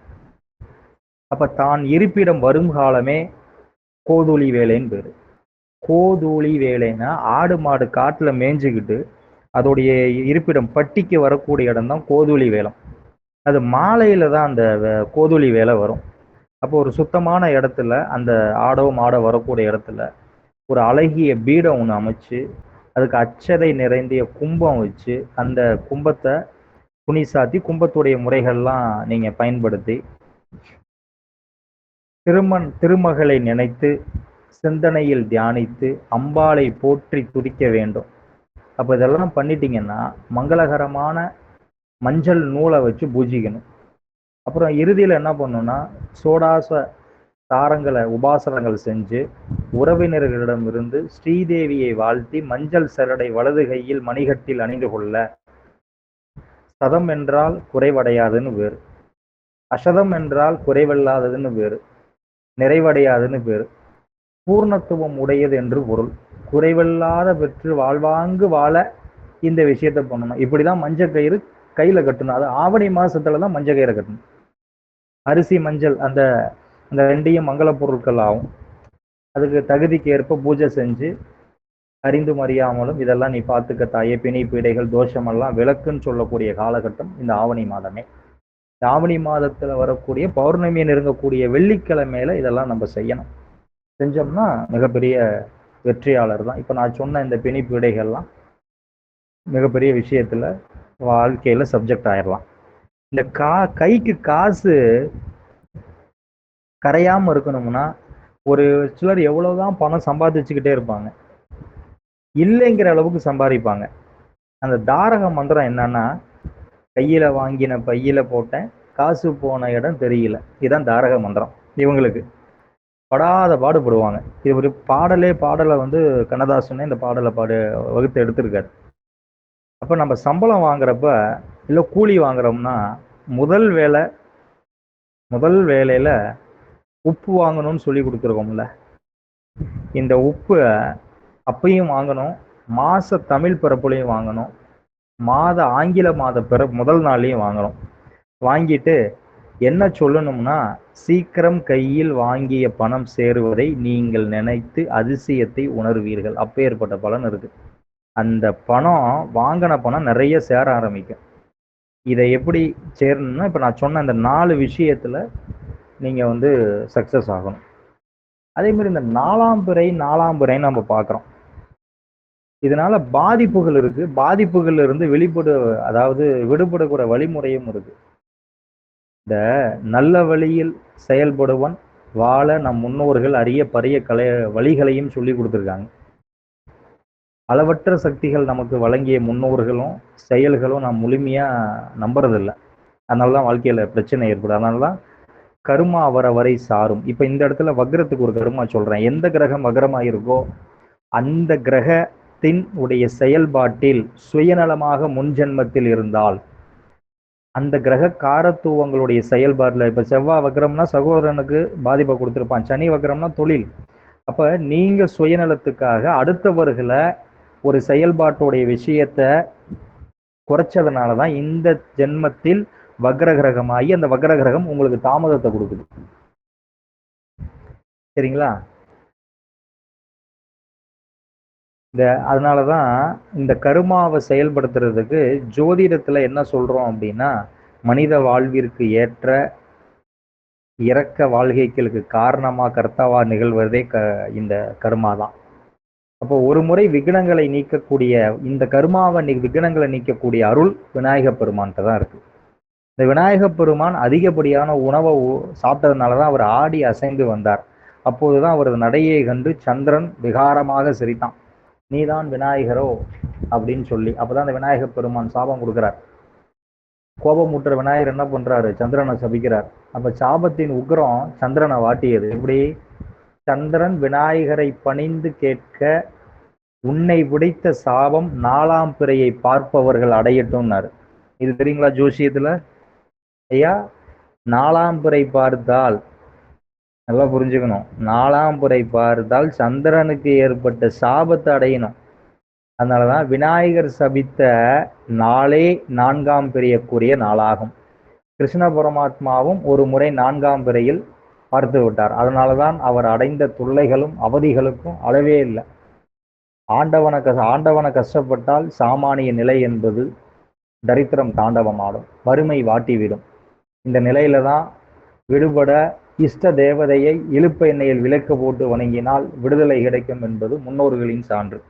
அப்ப இழுப்ப எண்ணெயில விளக்கு போடணும். அது இழுப்ப நெய்யா இருக்கணும், நாட்டு நெய். அதனாலதான் நான் பலமுறை சொல்லுவேன், திங்கட்கிழமை பரிகாரத்துல சூட்சுமமா இதெல்லாம் தெரிஞ்சு பரிகாரம் படிக்கணும். இதை நான் பேசல, எனக்கிட்ட இருக்கக்கூடிய ஒரு குருநாதர், நான் அவர்கிட்ட படித்தேன். அந்த குருநாதர் என்னிடம் இருந்து பேசுறார். அது எப்படின்னா, திங்கட்கிழமை 7:30 to 9 ராகு காலம். நம்ம ராகு காலத்துக்கெல்லாம் ஒரு ஃபார்முலா படிப்போம், வெயிலில் விளையாடி செல்வது நியாயமா அப்படின்லாம். இப்போ திங்கட்கிழமை 7:30 to 9 அந்த நேரத்தில் சிவாலயத்துக்குள்ள போயிட்டு 3 அகல் விளக்கு இழுப்பு நாட்டு நெய்யை ஊற்றி இழுப்ப சுவாமி சிவபெருமான பிரார்த்தனை பண்ணிட்டு, நவகிரகத்துல கேதுக்கு கிழக்கு முகமாக ஒரு எல் விளக்கு தீபம், நல்லெண்ணெயில ஒரு தீபம் போட்டு வந்தால் கஷ்டத்துக்கு மேல் கஷ்டம் வரும், அளவில்லாத கஷ்டம் வரும். ஒரு 7 மாதம் கழிஞ்சதுக்கு அப்புறம் வாழ்க்கையில மிகப்பெரிய வெற்றியாளர் ஆயிடுவாங்க. அதுதான் 4ஆம் பிறை. இந்த 4ஆம் பிறையை பார்க்கறதுக்கு விஷயம் இருக்குது. அந்த முறையாக நாமெல்லாம் பிறையை எப்படி பார்க்கணும்னா, அன்னாபிஷேகம் அந்த நாள்ல 11 மணி 11 நிமிடத்திற்கு பிறையை பார்த்து நாம் வழிபாடு செய்தால் வெற்றியே. அண்ணனுக்கு அபிஷேகமா, அண்ணாருக்கு அபிஷேகமா, அண்ணாவுக்கு அபிஷேகமானு 3 விதம் இருக்கு. அடியனுடைய சொற்பொழிவு அண்ணாபிஷேகத்துக்கு 4 கால பூஜையமாகும். சிறப்பா, அதாவது மகா சிவராத்திரிக்கும் உண்டு, அண்ணாபிஷேகத்துடைய நாள்லையும் ரொம்ப ஒரு சிறப்பான சொற்பொழிவு நடக்கும். தீராத கடன் தீர, குளிகை நேரத்தில் கடன் வாங்கினால் அது இரட்டிப்பாகும். வட்டி மட்டும் கட்டலாம், அசல் அடைக்க முடியாது. இல்லைன்னா வீட்டில் விளக்கு ஏற்றி விட்டு ஊரை விட்டு வெளியேறிடுவார், மஞ்சள் நோட்டீஸ் கொடுக்கலாம். எப்போது கடன் வாங்கினாலும் கடன் அடையாத தவிப்பார்கள். அதனாலதான் ஞாயிற்றுக்கிழமை காலை சூரிய ஓரை 6:40 அளவில் சிவன் கோவிலில் உள்ள சூரிய பகவானுக்கு செந்தாமரை பூவாளால் அர்ச்சித்து கடன் தீர சூரிய கோள்களும் கட்டாயம் உங்களுக்கு உதவி பண்ணும், கடன் அடைய வழி கிடைக்கும். இது அனுபவமான உண்மை. சரிங்களா? இதே ஒருவருக்கு சூரிய தோஷம் ஏற்படுது, ஒருவர் ஆட்சி அதிகாரம் பெற்று தந்தைக்கு காரகமானியை இருக்கக்கூடிய சூரிய பகவான் வைகாசி ரிஷபராசியில, ஐப்பசியில துலாம் ராசி மாதங்களில் பிரசவிக்கக்கூடிய காலகட்டம் வரும். அப்ப அந்த ராசிகளில் பிறந்தவர்களுக்கு தன்னுடைய தகப்பனாருக்கு உடல்நிலை மனநிலை பாதிப்பு தர அதிக வாய்ப்பு இருக்கும். இந்த ராசியில் பகை நேசம் பெறுவதால் சூரியன் பலமிழந்து தோஷம் அடைகிறார். அப்போ சூரிய தோஷத்தில் பாதிக்கப்பட்டவன் சிவன் கோவிலில் உள்ள சூரிய பகவானுக்கு சாம்பிராணி குங்கூலியம் மட்டிப்பால் கலந்து தூபம் காட்டி வணங்கி வர சூரிய தோஷம் விலகி சுபிட்சம் காணலாம். நான் பலமுறை சொல்லுவேன் நிறைய அன்பர்கள்ட்ட, குங்குலியமும் மட்டிப்பாலும் கலந்து உங்கள் சாம்பிராணியோட சேர்த்து போடுங்க. அம்மை இந்த சூட்சுமத்தை வச்சு தான் நான் கொடுக்குறேன், ஆனால் யாருக்கும் சொல்லி கொடுக்கறது இல்லை. இன்னைக்கு அதை சொல்லி கொடுத்துருக்கேன். வைகாசி ரிஷபராசி, ஐப்பசி துலாம் ராசியில் சூரியன் என்ன நிலைமைக்கு ஆழ்வாவார், அப்போ அங்கே என்ன பிரச்சனை ஏற்படும், சாம்பிராணி குங்குலியம் மட்டிப்பாலை கலந்து போட்டு பாருங்க, சூரிய தோஷத்திலிருந்து விலகிடலாம். அவ்வளோ பெரிய விஷயம் இது இருக்கு. திடீர் வருமானம் உண்டாக 8 வேலை செய்யணுமா, ஈஸியான ஒரு சிற்பதான ஒரு விஷயம் சொல்லித்தரேன். காடுகளில் விறகு வெட்டி பிழைப்பான் பார்த்தீங்களா? காடுகளில் விறகு வெட்டி பிழைக்கக்கூடியவர்களுக்கு அவர்களுக்கு அணியக்கூடிய காலணிகள் செருப்பு வாங்கி கொடுங்க. செருப்பு வாங்கி கொடுத்துட்டு அவங்களுக்கு சாப்பாடு வாங்கி கொடுத்து அவங்க கிட்ட ஒரு நல்ல பிளெஸ்ஸிங் வாங்குங்க. விரும்பிய பணம் திடீர்னு உங்களுக்கு அதிர்ஷ்ட ரீதியாக யாராவது ஒரு ரூபர் உங்களுக்கு வந்து பணத்தை கொடுப்பார். இதுதான் சித்தர்கள் வாக்கு. அதை தான் சொல்லுவாங்க, குருபாதம் திருவடி சரணம் குருவடி சரணம். இதுதான் விஷயம். அந்த விஷயத்துடைய காரணமே இதுதான். நிறைய பேர் சைவ வைஷ்ணவ முறையில இந்த தடை தாமதம் பில்லி சூனியம்லாம் இருக்கு. இதை வந்து கழிக்கணும் அப்படின்னா நரசிம்மருக்கு மகிழம் பூவை சுதர்சன மந்திரம் ஜபித்து சாற்றி வழிபாடு பண்ணீங்கன்னா தடை தாமதம் பில்லி சூனியம் ஏவல் காத்து கருப்பு நோய் ரண ரோக பிணி பீடை சத்துரு அத்தனை விலகிடும். புரியுதுங்களா? வைஷ்ணவ முறை, வைஷ்ணவர்கள் நாமம் போடுறவங்களா இருந்தா நரசிம்மர்களுக்கு சனிக்கிழமை சனி ஓரையில மகிழம் பூவை சுதர்சன மந்திரத்தை ஜபிச்சு சாற்றி பாருங்க, உங்களுக்கு வருமானம் பெருக ஆரம்பிச்சிடும். வாழ்க்கையில எனக்கு எதுவுமே நடக்கலைங்க, ஒரே கஷ்டமா இருக்கு, என்ன சாமி அதுக்கு என்ன பண்றது? மனக்குழப்பமான நாள் நம்மளுடைய ஜென்ம நட்சத்திரம் தாராபலன் அடிப்படையில் 20, 1, 10 இந்த இப்படி கணக்கெடுங்க. அப்போ அந்த ஜென்ம நட்சத்திரம் வந்து பூவரசன் இலை மீது ஒரு பூவரசன் இலையை எடுத்து அது மேலே பசுஞ்சாணத்தை வச்சு அதுக்கு மேலே விளக்கு வைங்க.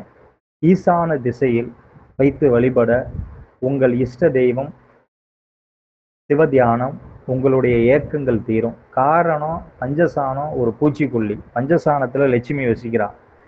இதனுடைய பொருள் வந்து நிறைய வளத்தை கொடுக்கும். நெருக்கடியான நிலையிலிருந்து விடுபட வழி கிடைக்கும். இதே பசுஞ்சானம். இதே இன்னொரு தாந்திரிக மெத்தட் இருக்கு.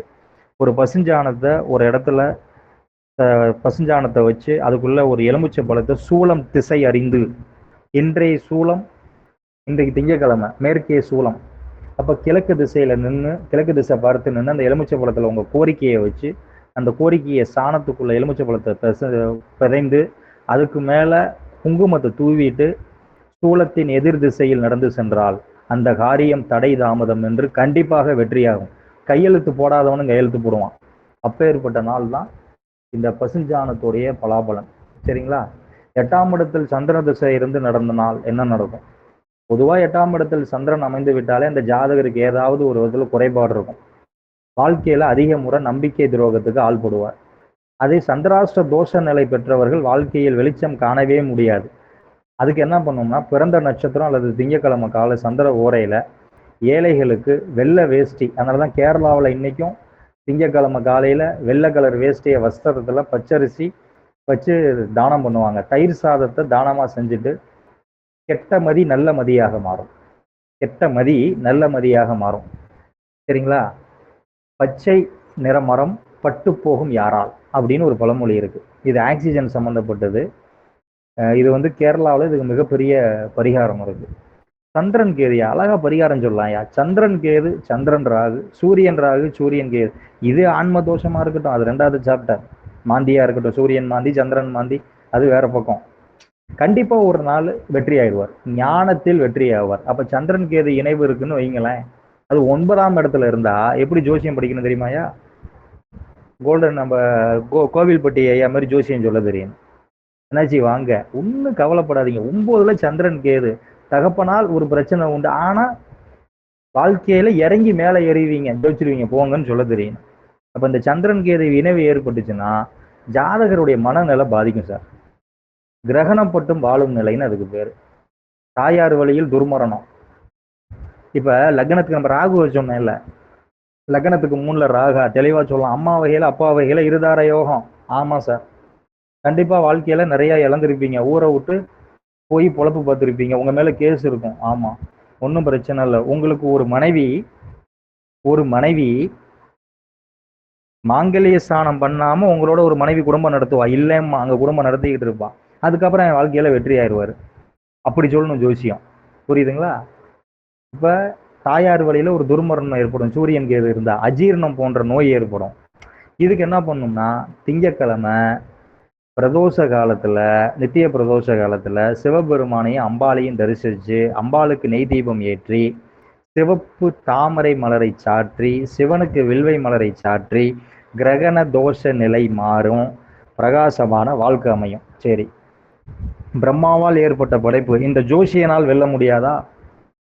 எப்படி அமாவாசையை பௌர்ணமியாகவும் பௌர்ணமியை அமாவாசையாகவும் ஏற்பட்ட ஒரு நிலையை உணர்த்தி ஒரு பக்தனுக்கு காமிச்சாரோ, அதுபோல் ஜோதிடராக நீங்கெல்லாம் ஒரு நிலையை ஒருவனுடைய வாழ்க்கையில் கேபியில சப்ளாட போட்டு 2 நிமிஷம் கூட்டி கழிக்கலாம் வேண்டாம், ஏஎல்பிக்கு மாற்ற வேண்டாம்.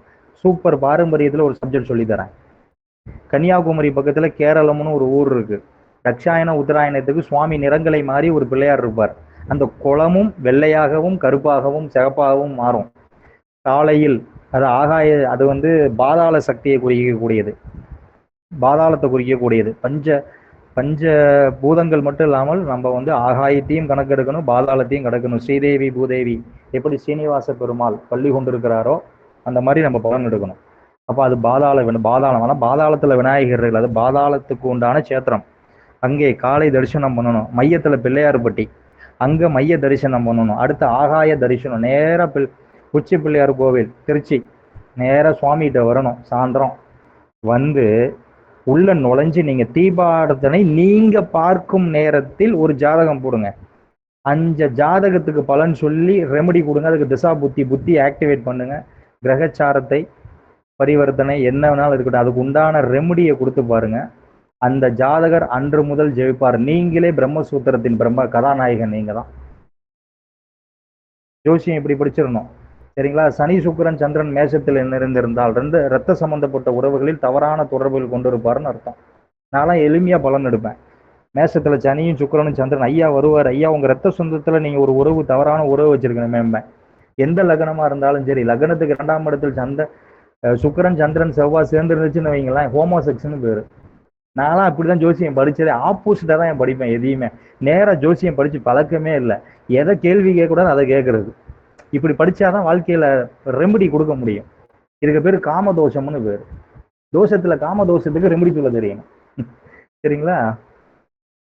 அதே மாதிரியே மன வாழ்க்கையில ஏற்படக்கூடிய காதல், அதுல வரக்கூடிய சுபம் அசுபங்கள் ஜாதகர்கள்லாம் நான் நிறைய பார்த்துருக்கோம். குற்றம் செய்தவனுக்கு குற்றாலம், பாவம் செய்தவனுக்கு பாபநாசம் போகணும் என்ற ஒரு பழமொழி இருக்கு. அதுக்கு தீப வழிபாடு முறை இருக்கு. அது காம தோஷத்துல இருந்து நிவர்த்தி செய்யக்கூடிய சுபிட்சமான ஒரு பரிகாரம்லாம் இருக்கு. இதெல்லாம் நம்ம எப்படி பண்ணணும் அப்படின்னு இருக்கு. சுக்கிரனுக்கு சுக்கிர திசை கஷ்டங்கள் நீங்க வள்ளி திருமண நாடகம், வள்ளி தேவி வழிபாடு பண்ணி பாருங்க. சுக்கிர திசையில நிறைய பேர் பிறந்திருப்பான், அவனுக்கு சங்கடங்கள் நீங்கணும் அப்படின்னா வள்ளி திருமண நாடகம், வள்ளி தேவி வழிபாடுன்னு அதுக்கு பேரு. அப்ப இதை நிவர்த்தி பண்ணி கொடுக்கறது, வாழ்க்கையில வெற்றி அடையணும்னா வள்ளி தேவினா சந்திரனுடைய அம்சங்க, இதை தெரிஞ்சுக்கணும் நம்ம. இந்த வழிபாடு 6 முதல் 9 மணிக்குள் செய்தால் மிக நல்ல பலனை கிடைக்கும், சரிங்களா? பட்டு துணி, வெண்பட்டு துணி சாற்றல், அல்லி பூவால் அர்ச்சனை செய்து வள்ளியை வழிபாடு சாற்றி வழிபாடு செய்தால் சுக்கிர திசையிலும் கண்ட கஷ்டம் நீக்கிடும் கேளப்பான்னு கோரக்கர் சொல்லியிருக்காரு. பாடல்கள் படிக்கணும். இதே சுக்கிரன் கடக சிம்ம ராசிகளுக்கு பகையாக இருந்து பல கெடுபலனை செய்கிறாருன்னு வைங்க, துலாம் ரிஷப ராசிகள் ஆட்சியாக இருந்து யோகத்தை பண்ணுறாருன்னு வைங்க, கண்ணியில் நீசமாகறாரு. அப்போ அவனுடைய வாழ்க்கை எப்படி இருக்கும்? இன்னல்களை சந்திச்சுக்கிட்டு இருப்பான். அப்போ மீனத்தில் உச்சமாகறாரு, சுபயோகங்களை அனுபவிப்பார். அப்போ சுக்கிர பகவான் அயன சயன போக மோட்சக்காரன்னு நம்ம சொல்கிறோம். சுக்கிரப திசை 20 வருஷம். இப்போ இது ஏன் நான் சொல்கிறேன்னா, மனைவி ஸ்தானத்தையும் எடுக்கலாம். குரு யாருங்கய்யா? குழந்தை. புரியுதுங்களா? சுக்கிரன் சூரியனுடைய டிகிரியும் சந்திரனுடைய, இப்போ குருவுடைய டிகிரி குறைவா இருந்துச்சுன்னு வைங்க சாமி, அவங்களுடைய தாய் தகப்பனுக்கு எப்பொழுதுமே நேரம் சரியில்லை, நோய் கண்டம் விபத்துன்னு சொல்லணும். இப்போ அதே சுக்கிரன் செவ்வா இதோடைய டிகிரி குறைவா இருக்கு அப்படின்னா கலத்திரக்காரனை வச்சு பலன் அடிக்க தெரியணும். இப்போ 20 வருஷம் பெரிய திசை இருக்கிறதுல இதுதான். அப்புறம் சுக்கிர திசை ஆயிலியம் கேட்ட ரேவதி நட்சத்திரர்களுக்கு மிகுந்த பாதிப்பை கொடுக்கும். சுக்கிரன் நீசமான ஜாதகரும் புதன் திசையில் பிறந்த ஜாதகரும் மூல நட்சத்திரத்தில் பிறந்தவனும் சுக்கிரனோட ராகு சுக்கிரனோட கேது இருந்த ஜாதகர்கள் சுக்கிர திசையில் கன்னி மூலையில் தாம்பதியம் கொண்டால் அவர்கள் கண் முன்னே தொழில் பணம் சொத்துகள் அழிந்து போகும். இது அனுபவ கைகண்ட உண்மை. அனுபவ கைகண்ட உண்மைன்னா பல இடத்துல ஜோசியம் பார்த்தோன்னே எனக்கு அனுபவமானு கேட்டக்கூடாது. நாங்களாம் பிரம்மச்சாரி. முருகனின் மனைவியாக வள்ளி தேவி கஷ்டங்களை நீக்குவாள். அதனாலதான் வெள்ளிக்கிழமை அன்று சுப்பிரமணியர் அருகில் உள்ள வள்ளி தேவியை வழிபாடு செஞ்சு தனி சன்னிதானத்தில் வழிபாடு செய்யணும். நெய் தீபம், பச்சை பட்டு துணி அல்லது வெண்பட்டு துணி சாற்றி அல்லி பூவால் அர்ச்சனை செய்து வழிபாடு செய்தால் இத்தனை பாதிப்புகளிலிருந்து நீங்கலாம். வள்ளி திருமண நாடகமும் வள்ளி தேவி வழிபாடும் சுக்கிர பகவானால் இந்த காரணத்தால் ஏற்படக்கூடிய விஷயத்தை சரி பண்ணும். ஒரு கோல்டன் ரூலோட நம்ம வகுப்பு முடிவு பண்ணலாம். சரிங்களா? சொந்த ஊர்ல வசிப்பவர் யார்? நம்ம 2ல் ராகு இருக்காருயா, 3ல் ராகு இருக்காரு, அதெல்லாம் இன்னும் ஜென்ம லக்னம் ஸ்திர லக்னமாக இருந்து ஜென்ம லக்னம் ஸ்திர லக்னமாக இருந்து லக்னாதிபதி ஸ்திர லக்னத்தில் இருந்தால் சொந்த ஊரில் இருப்பான். ஜென்ம லக்னம் சரலக்னமாக இருந்து லக்னாதிபதி சரலக்னத்தில் இருந்தால் சொந்த ஊரை விட்டு வெளியூரில் இருப்பான். பலன் இப்படி சொல்லணும். ஜென்ம லக்னம் உபய லக்னமாக இருந்து லக்னாதிபதி உபய லக்னத்தில் இருந்தால் சில காலம் வெளியூரிலும் சில காலிலும் உள்ளூரிலும் மாறி மாறி வசிப்பான். இதுக்கு பேரு திரிசங்க நிலை பெறுவார் என்று பொருள். இப்படிலாம் நான் வகுப்பு நம்ம கொடுக்க போறோம். இதை வந்து வாரத்துக்கு ஒரு வகுப்பு 2 சில வகுப்பெல்லாம் நம்ம கொடுக்க போறோம். அதுக்கு உண்டான விஷயத்தை எல்லாமே பார்த்துக்கலாம். சரிங்களா? வாழ்த்துக்கள், அனைவருக்கும் வாழ்த்துக்கள். ஆசிரியையாவுக்கு வாழ்த்துக்கள், செய்யு அம்மாவுக்கு வாழ்த்துக்கள். அந்த வகுப்புல வருகை புரிந்திருக்க அனைவருக்கும் வாழ்த்து தெரிவித்து அடைத்து இந்த 3 வகுப்புல ஆர்வம் உள்ளவர்கள் கண்டிப்பா பயணம் பண்ணுங்க. அனைவருக்கும் நன்றி. நல்லது ஐயா, மகிழ்ச்சி மகிழ்ச்சி மகிழ்ச்சி. நண்பர்களே அன்பர்களே, இந்த பரிகார கலச வகுப்பு அப்படிங்கிறதுக்குள்ளார ஐயா ஒரு 40 நிமிஷம் அளவுக்கு பயணிச்சார். ஐயா மியூட் பண்ணுங்க, ஒரு நிமிஷம் தயவு செய்து மியூட் பண்ணுங்க. டிசிப்ளின். இந்த பரிகார கலாச வகுப்பு மொத்தமாக ஒரு 2.5 மணி நேரம் 3 மணி நேரம் போக போகுது. அதுல வரிசையாக இந்த கோயில் வழிபாடுகள், இந்த விஷயத்திற்கு என்ன பண்ணலாம், அந்த விஷயத்துக்கு என்ன பண்ணலாம் அப்படிங்கிற மாதிரி அந்த பிறப்பு முதல் இறப்பு வரை இருக்கக்கூடிய பல்வேறு பிரச்சனைகளுக்கான சூட்சும பரிகாரங்களை மட்டும் தொடர்ந்து ஐயா ஒரு 2.5 மணி நேரம் 3 மணி நேரம் தரப்புகிறார். அந்த வகுப்பு வரும் ஞாயிற்றுக்கிழமை 23/8/2026 ஞாயிற்றுக்கிழமை அன்று இரவு 7:30 மணி முதல் 9:30 மணி வரை அப்படின்ட்டு நாம கொடுத்துருக்கோம். ஒருவேளை அது 9:30 மணியை தாண்டியும் போகலாம். சரிங்களா? இந்த வகுப்புக்கான கட்டணமாக ரூபாய் 1500 மட்டும் நிர்ணயிக்கப்பட்டிருக்கிறது. இந்த வகுப்பில் கலந்து கொள்ளக்கூடிய ஒரு பிராப்தம் பெற்ற மக்கள், அப்படிதான் சொல்லணும், பிராப்தம் இருந்தால்தான் இந்த வகுப்பில் கலந்து கொள்ள முடியும் அப்படிங்கிற அளவிலே அள்ளி மூச்சு முட்ட முட்ட முட்ட முட்ட அந்த பரிகார சூட்சமங்கள் எல்லாம் ஐயா அவர்கள் தரப்போகிறார்கள். இதற்கு பதிவு செய்வதற்காக 97 87 88 54 37 இந்த எண்ணில் ரூபாய் 1500 வகுப்பின் கட்டணத்தை கட்டி அதே எண்ணுக்கு வாட்ஸ்அப் மூலயமாக நீங்க பரிகார கலசம் அப்படின்ட்டு சொல்லி வாட்ஸ்அப் மூலயமாக அனுப்பவும் நீங்க அந்த பரிகார கலசம் குழுவில் கட்டண குழுவில் இணைக்கப்படுவீர்கள். வகுப்பு தொடங்கக்கூடிய நிமிடத்திற்கு இரவு 7:30 மணினா 7:25 மணிக்கு வகுப்புடைய லிங்க் அந்த வாட்ஸ்அப் குழுவில் வரப்படும். நீங்க நல்லா இருக்கணும் அப்படிங்கிறதுனால அனைவருமே இந்த வகுப்பில் கலந்து கொள்ளுங்கள். உங்களை சார்ந்தவர்களும் நல்லா இருக்கணும் அப்படின்ட்டு நினைச்சீங்கன்னா அவர்களையும் இந்த வகுப்புல இணைக்கலாம். எத்தனையோ ஜோதிடர்கள் சரியான பரிகாரங்கள் கூறி மக்களை வழிநடத்த தெரியாமல் திறமை வாய்ந்த சூட்சுமங்கள் அறிந்த ஜோதிடர்கள் எல்லாம் சிரமத்தில் இருக்காங்க. அது மாதிரியான ஜோதிடர்களை எல்லாம் நாம ஜோதிடர் நம்ம சுற்றியுள்ள ஜோதிடர்களையும் இந்த வகுப்பில் இணைய வைக்க வேண்டும். ஏன்னா வாழ்க்கையினுடைய ஒவ்வொரு நிலையிலும் பயன்படக்கூடிய இந்த பரிகார அறிவை ஒரே வகுப்பில் கற்றுக்கொள்ளக்கூடிய ஒரு அற்புத வகுப்பு இது. இந்த வகுப்பும் கூட ஒரே வகுப்பில் நின்று விடாது. அதில் உண்டாகக்கூடிய ஒரு பிரச்சனைகள், அதில் உண்டாகக்கூடிய சந்தேகங்கள், அதற்கும் மேல் இருக்கக்கூடிய எல்லாம் ஒரே நிமிஷத்துல முடிச்சிட முடியுமா? நேரம்தான். சரிங்களா?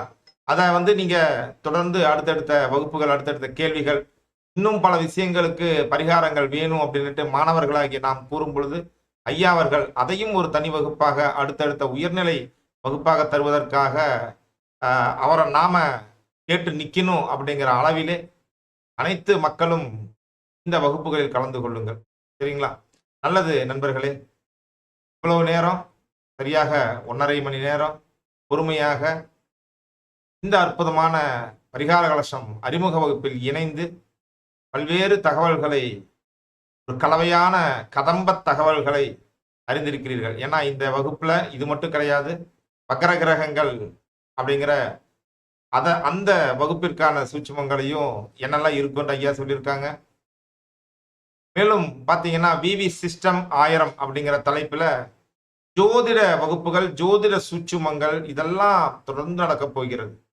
ஒரு மாசத்துல நிச்சயமாக 5ல இருந்து 7 வகுப்புகள் நடக்கும். அதுல அடியனுடைய மாஸ்டர் நியூமராலஜி வகுப்பு இப்ப போயிட்டு இருக்கு. அது முடிஞ்சப்புறம் அந்த விவி சிஸ்டம் வகுப்பு மூலயமாக பல அரிய பல்வேறு ஜோதிட ரகசியங்கள், சூட்சுமங்களை எல்லாம் தர இருக்கிறோம். ஆகவே நண்பர்களே, ஜோதிடத்தின் பால் அன்பு கொண்ட மக்கள் அனைவரும்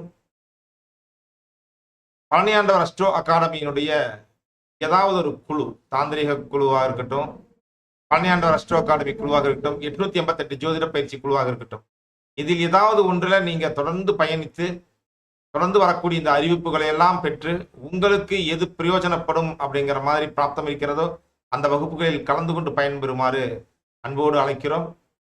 அனைவருக்கும் இனிய இரவு வணக்கங்கள். வகுப்பில் சந்திக்கலாம். நன்றி. நன்றிங்க ஐயா.